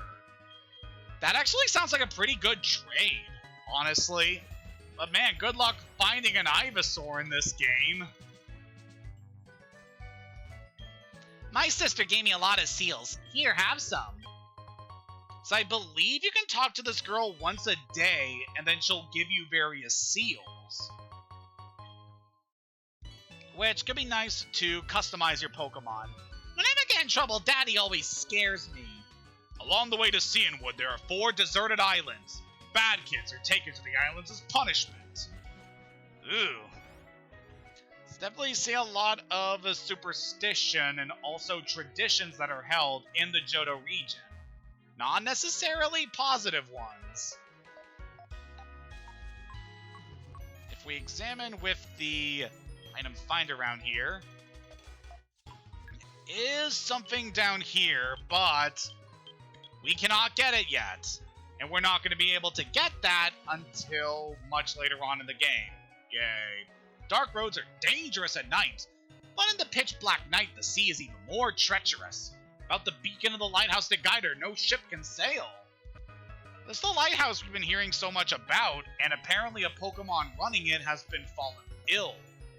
We'll check that out in a little bit, but I want to head over here, because we got a new route to explore, Route 40. There's no grass on this route, so the only way we'd be able to catch Pokemon here right now is to use our rod. But I want to talk to you. Glad to meet you. I'm Monica of Monday. As a token of our friendship, I have a gift for you. So an example of a very special set of NPCs in this game. It's an Embrace the power of flying type moves. You should equip a bird Pokemon with that item. So, every day of the week, there is a specific trainer that can show up in various locations throughout the Johto region. In this case, because it's a Monday, we ran into Monica on Route 40. Every time you talk to these NPCs, they will give you one item the first time you meet them, which can definitely help your Pokemon get stronger for the fights ahead. In that case, Sharp Beak, it raised the power of flying type moves. We're not really going to need that anytime soon, but it is still pretty handy to have. So yeah, definitely want to look out for all of the special people that will show up on certain days. With that taken care of, let's get our catch for this area. I mean, there really is no reason for us to wait around until later to catch something here. Everything we can catch in this area is going to be level 20, so might as well. Ooh, Snorunt! And it's a female. So we managed to acquire a certain item we'd be able to get a really good Pokemon here. That is very nice.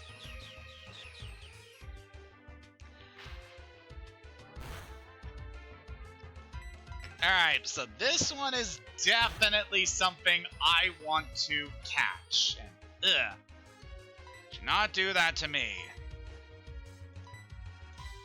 Probably gonna weaken you with Charlotte just because I know she's the weakest out of our current Pokemon. So it's our best chance of lowering this thing without having to worry too much about damage. Come on, another extra sensory would be nice.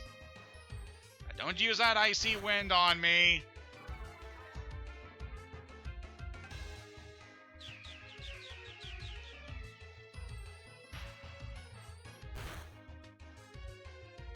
Alright, that's making you quite a bit, so let's go for the capture.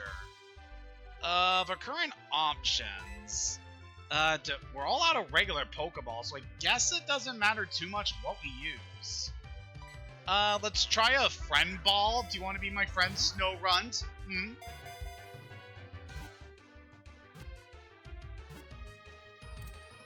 Yes! She wants to be our friend! Very nice! Alright, so what are we gonna call this little snow woman?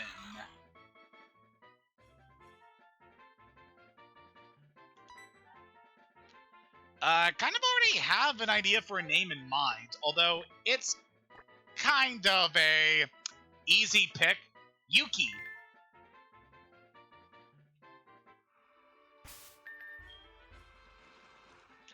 Alright, that is a very good catch.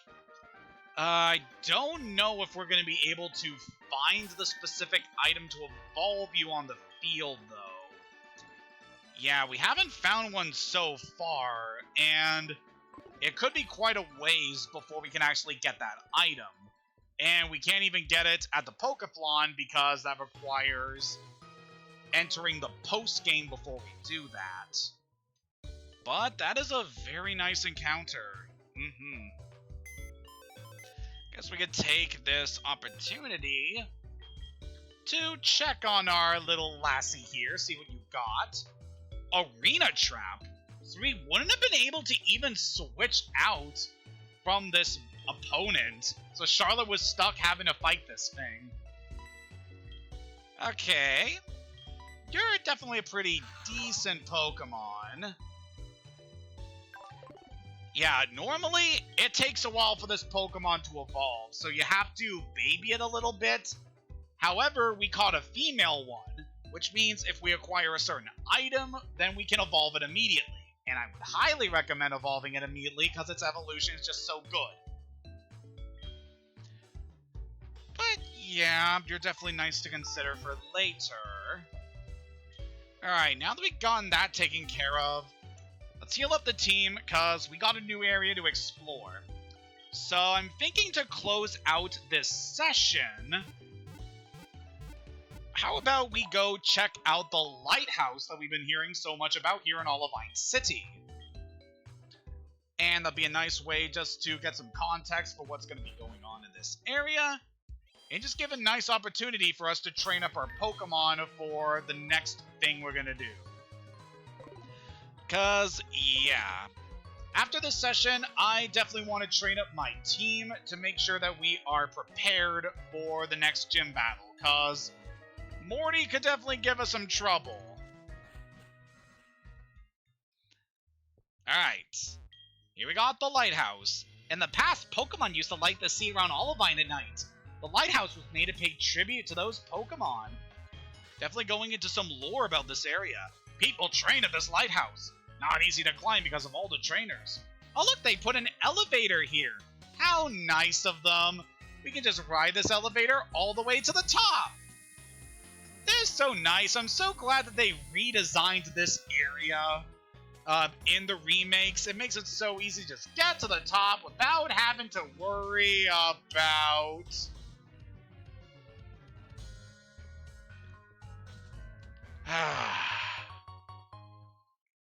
It's never that easy. So in order to be able to access where we need to go, We have to climb up the lighthouse the hard way.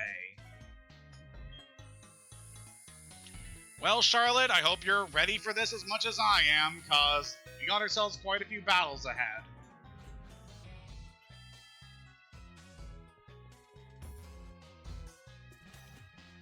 Alright, so the lighthouse. As I said before, this area's changed a lot in terms of its layout between the remake and the originals.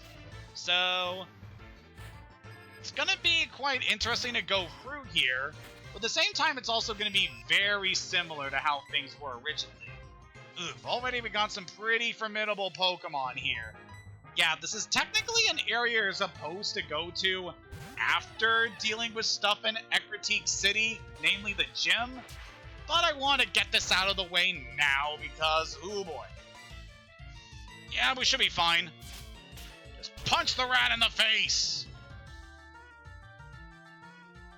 Okay, not too bad. Alright, no, we outspeed you. I mean, if that thing had Sucker Punch, then I guess it would have ended Sun on the spot. But with that, Charlotte's reached level 22! It only took us nearly 2 hours into this stream, but we finally got her enough experience. Oh boy. Good work, Sun. You definitely put in work. And now, our little baby's going to evolve! Feels so long ago when we first hatched you from that egg, and now you're a big, powerful Ariados! Definitely very nice. I don't know how often we're going to be using Charlotte going forward, but it is nice that we got you fully evolved. You've definitely been dragging behind some of the other Pokemon in terms of levels, so this will definitely help. Ooh, and her mother's calling. I guess that's very fitting because you do get a lot of money by beating up the Gentleman Trainer class. That's kind of the deal with these guys. They will use...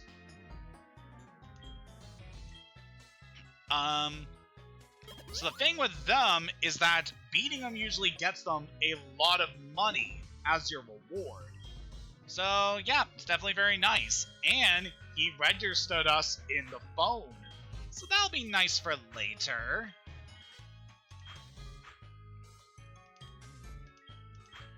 Alright, so now that our spider is fully grown, let's check just how much you have changed. So yep, just like the Ariados we fought before, Charlotte has Drizzle, which complements our team very well considering we have Snorkel. And that will also give you more resistance to fire type moves. And yeah, look at that attack. That is really darn good by this point. Sadly, your moves really aren't all that great, and not gonna lie, her moveset really isn't going to improve that much going forward. But at the very least, she's a strong Pokemon, and she should be pretty decent for the next couple of fights in the game. But she also has some competition, because we do have our buddy Scarab in the PC, who is also a very strong bug type. But yeah, we'll see just how things go in the future, because we've got two very good bug types in our party. Ooh, this Chinchou is Flail. That's an interesting attack. So it makes it so that the opponent, when the user uses Flail, the damage dealt is based on the damage that Pokemon has sustained. So the Pokemon is very low health, as that Chinchou had, then Flail would do a lot of damage. Ooh, and we got a Baneri here showing off! Whew, boy. That's a little annoying. Baneri's one of the few Pokemon that can learn Frustration by level up. That move is a little irritating. So the deal with Frustration is the damage the move deals is based on how much the Pokemon dislikes the user. And Baniri are pretty notorious for being Pokemon with a very low friendship rating with their trainer when they're caught. And I don't really know how much that translates to the Pokemon on an opponent's team, but yeah, you saw how much damage that Baniri was doing with that move. It can be pretty annoying to deal with. Not a move I really recommend using, since it takes a bit to set up to be able to get max damage, considering that your Pokemon will gradually get more friendly with you the more you interact with them. So yeah, it's kind of an interesting move, not one I recommend that much, but it is neat. And yep, you can register some of the people in here for some eventual challenges in the future. What are you here for? Just to stand around and gawk? I suggest you leave. These people around here can be pretty sensitive, aren't they? Wordkeeper Theo. Rattata's not too bad, although that's not a bird. You're using a rat, not a bird. Alright, let's take this sucker out. Now, there's some other stuff that I wanted to talk about relating to some stuff that's been going on lately. So, we got quite a few fights here, so... Yep, this could take a while, so let's get started on this. So, very recently, is very happy to see the conclusion to a project that I've been working on for a considerable amount of time. So, for the last couple of months on the Comic Burrow Discord server, I've actually been running a friendlock series with some of the other members of that server. Specifically, it was a run of Pokemon Platinum, which is a game that I had very recently completed a stream series on. I was very accustomed to some of the strategies that can be done to get through the game, so I felt like I'd be able to run it pretty nicely. And for the most part, it was a good run. There were a considerable number of deaths during the run, but also a lot of very interesting moments. And very glad with the party that we did eventually assemble, and with the various personalities that the other players ran for their various characters. And in the last session we did last Saturday, we finally finished the run by actually being the champion. And it was such a good time. I really enjoyed how things went with the last couple of battles. It got a few tense at points, and we did lose a Metagross to the first Pokemon on the Champions team, which was a little disappointing. But yeah, it really went through very nicely. Managed to pull through in a lot of tough spots, and it actually managed to end with something I've always wanted to do in a Nuzlocke run, but never had the opportunity to. And that was finishing off the Champion's last Pokemon using a self-destruction attack. So, yep, I finally got to do that in a run, so I can knock that off my bucket list. Yeah, it was a very fun run. I know that Lydia here also participated in that, and to everyone else who participated in the run, thank you for sticking with us. I know it was a very hectic run, but we managed to pull through. It's a good time. Alright, we got a Hippo here. Let's go to Dottie.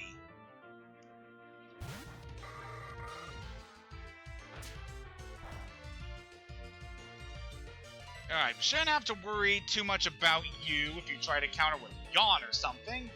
Let's just go for the Solar Beam!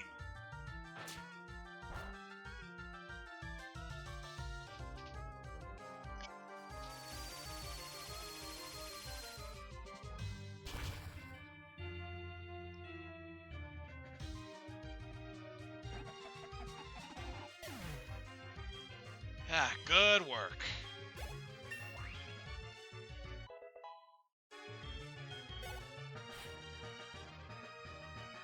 Ooh, Farfetch. And that was a little interesting. You're not really that...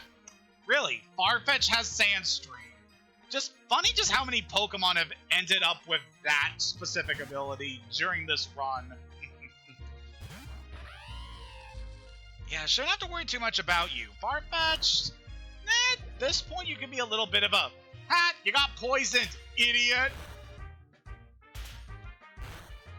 So yeah, what's some other stuff I want to talk about here? Okay, could you stop with that? I could probably finish you off with like one spark, but I don't want to risk it. We're all out of fresh water, so let's go do our soda pop. Alright, so for some other stuff I want to talk about, I've also been doing quite a bit of prep work for one of the eventual series we're going to be doing here on this channel. So specifically what I was doing is I was looking up information that I wanted to just get done to prepare for when we eventually return to Stardew Valley, as I had previously streamed a full in-game year of that during 2021 and early 2022. And it was a very fun time, and I really like to get back into that. So yeah, for, I believe a few days ago, I had just compiled like a quick spreadsheet in order to keep track of all the things that I had done during that stream series, and then figuring out the stuff that we need to do going forward. And yeah, it was definitely an interesting process getting all of that assembled and then recording all the information we need to go forward. Jasmine, the city gym leader. I intend to bring her back with me. Nobody better get in my way. Definitely tell the people here revere Jasmine. It's very nice to see.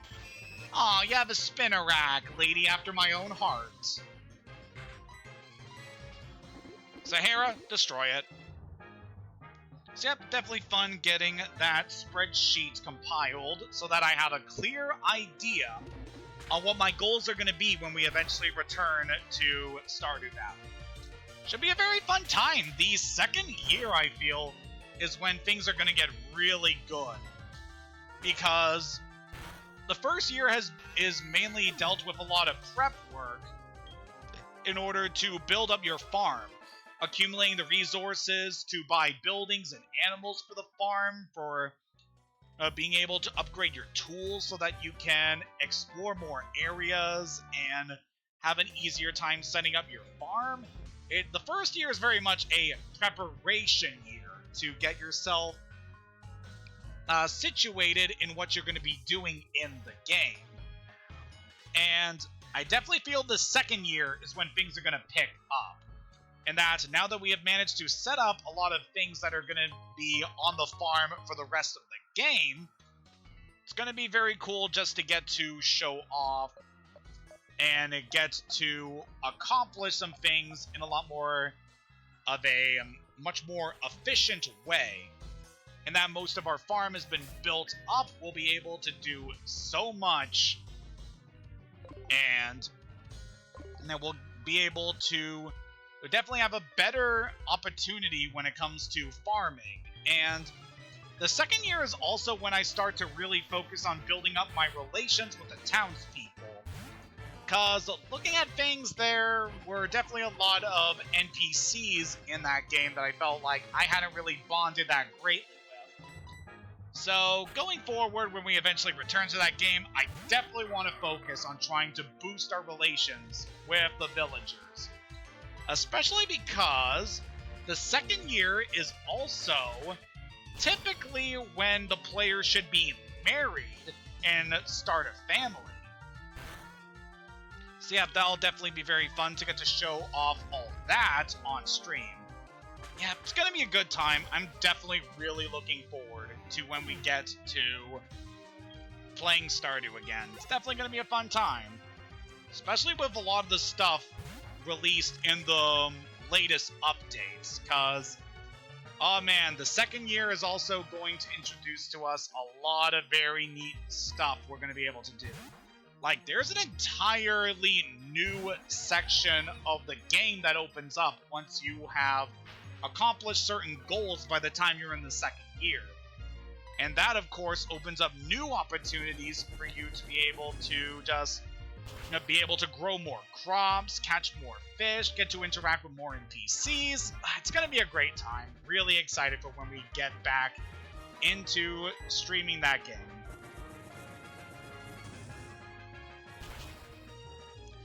But we're probably not going to jump into Stardew for a little while. Still want to complete the first half of this Nuzlocke run on the channel. And then I also want to focus on taking care of some games that I wanted to stream this year, but for various reasons, I just kind of felt off on streaming. So I put that off for a while before starting up this series here. So yeah, definitely want to try to accomplish some of the things I wanted to do for this channel, and then we should hopefully be jumping back into Stardew. I can definitely tell it's going to be an interesting remainder of 2023. It is almost going to be fall, so yeah, it'll just be interesting to see how things go. Ooh, this Zigzagoon is Technician. So that is an interesting ability that boosts the damage of attacks that are 60 base power or lower, which is definitely good for making some Pokemon a lot more useful, especially if they use a lot of weaker moves, or low damage attacks that can strike multiple times. It's definitely a very unique ability and can help out a lot of Pokemon. Ooh, Magnetric. It's definitely a feisty electric type, and one that I have used myself during my Emerald streams.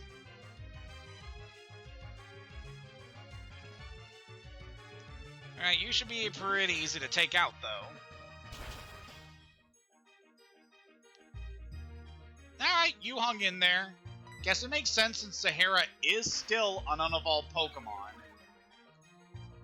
Alright, we'll finish you with a headbutt then. There we go. And that should get Sahara a level up. Very good. Alright, and last one is Makuhita. Okay. Moment of truth, do you have... Yep, you have Arena Trap. Just like the ones we encountered previously. This shouldn't be too bad. I said this shouldn't be too bad. I always do really like Makuhita. Just looks like a little dumpling. He's so cute. Alright, that's a good damage. Hey!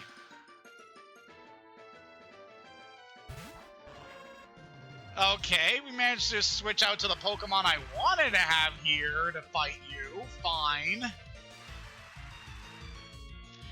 Definitely one of the fun aspects about trying to do one of these challenges in set mode. You can't just immediately switch out to the Pokemon you want to have in that situation. But hey, it was only about recently I really discovered just how much I really like battling in set mode. And it's going to carry on with all of our future playthroughs, even Nuzlocke runs. Alright, that was a good battle there. And with that, we should just be about done here. Is anything in this little alcove? No. Okay, I think there is... Alright, yeah, we got like 2 more battles, it seems, and then we should be done. Sorry this stream has been going on so long. Usually I ended just before we hit 2 hours. So we're going into overtime here. Ooh, Wartortle. Let's go to Sparkles to deal with you. Yeah, that is actually a neat little headcanon there with Charlotte being able to summon the rain. Yeah, she could be related to an Araquanid.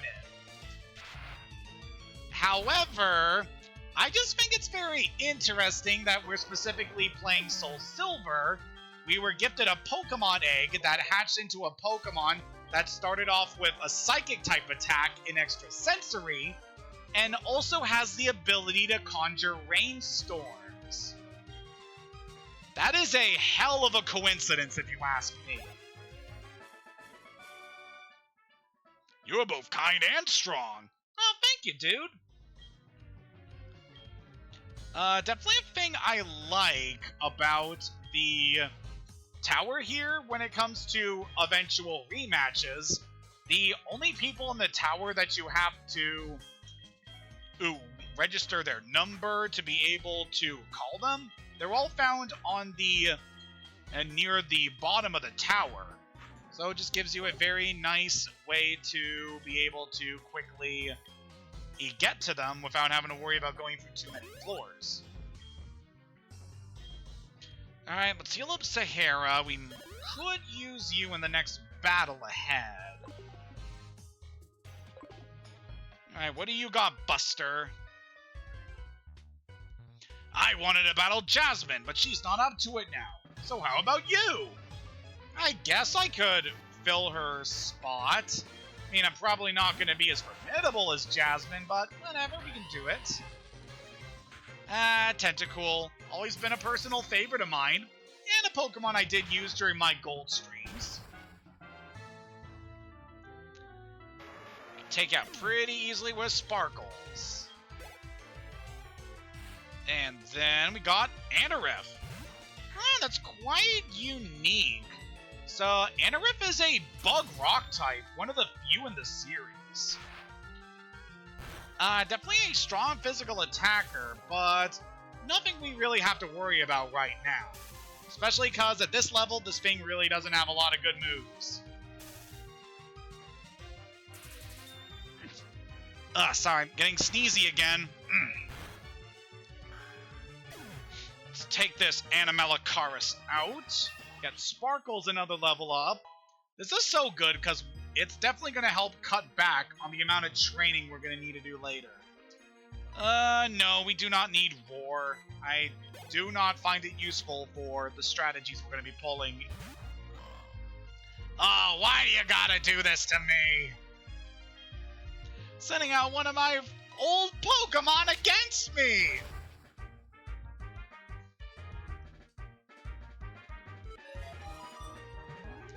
It's fine, we should be able to take them out.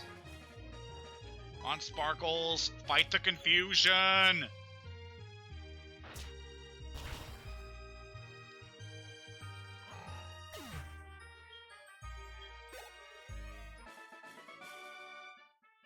Whoa, you're overwhelming! Thanks for that. Being a gym leader isn't just about being strong.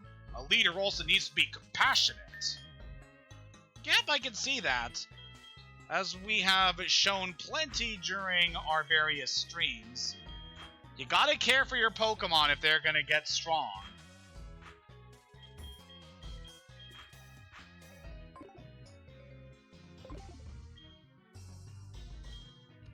Alright, the last item we're gonna pick up here is a nugget.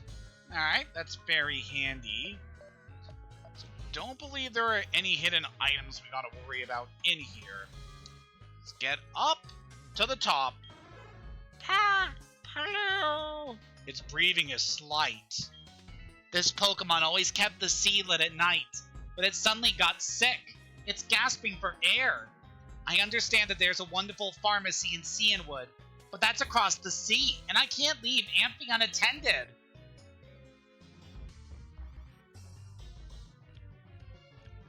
Just open up the door for us. May I ask you to get some medicine for me, please?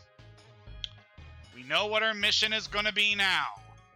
We gotta help Amphi by getting medicine at Cianwood.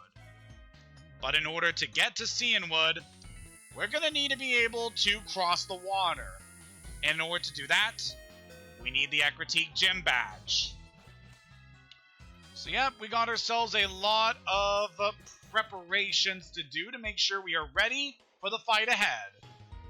So I'll be handling the remaining training we need to do off the screen. So for the meantime, thank you for joining me in this stream session. Next time we should hopefully be able to take on the Ecruteak Gym and then move forward in helping out Jasmine. And given how things are going to be, I do have a few more days off coming up in this week, so we might be streaming a bit more frequently again, which is definitely going to be a nice little treat. But yeah, thank you for joining me for this stream, and hope to see you for the next one. Have a good day, and take care!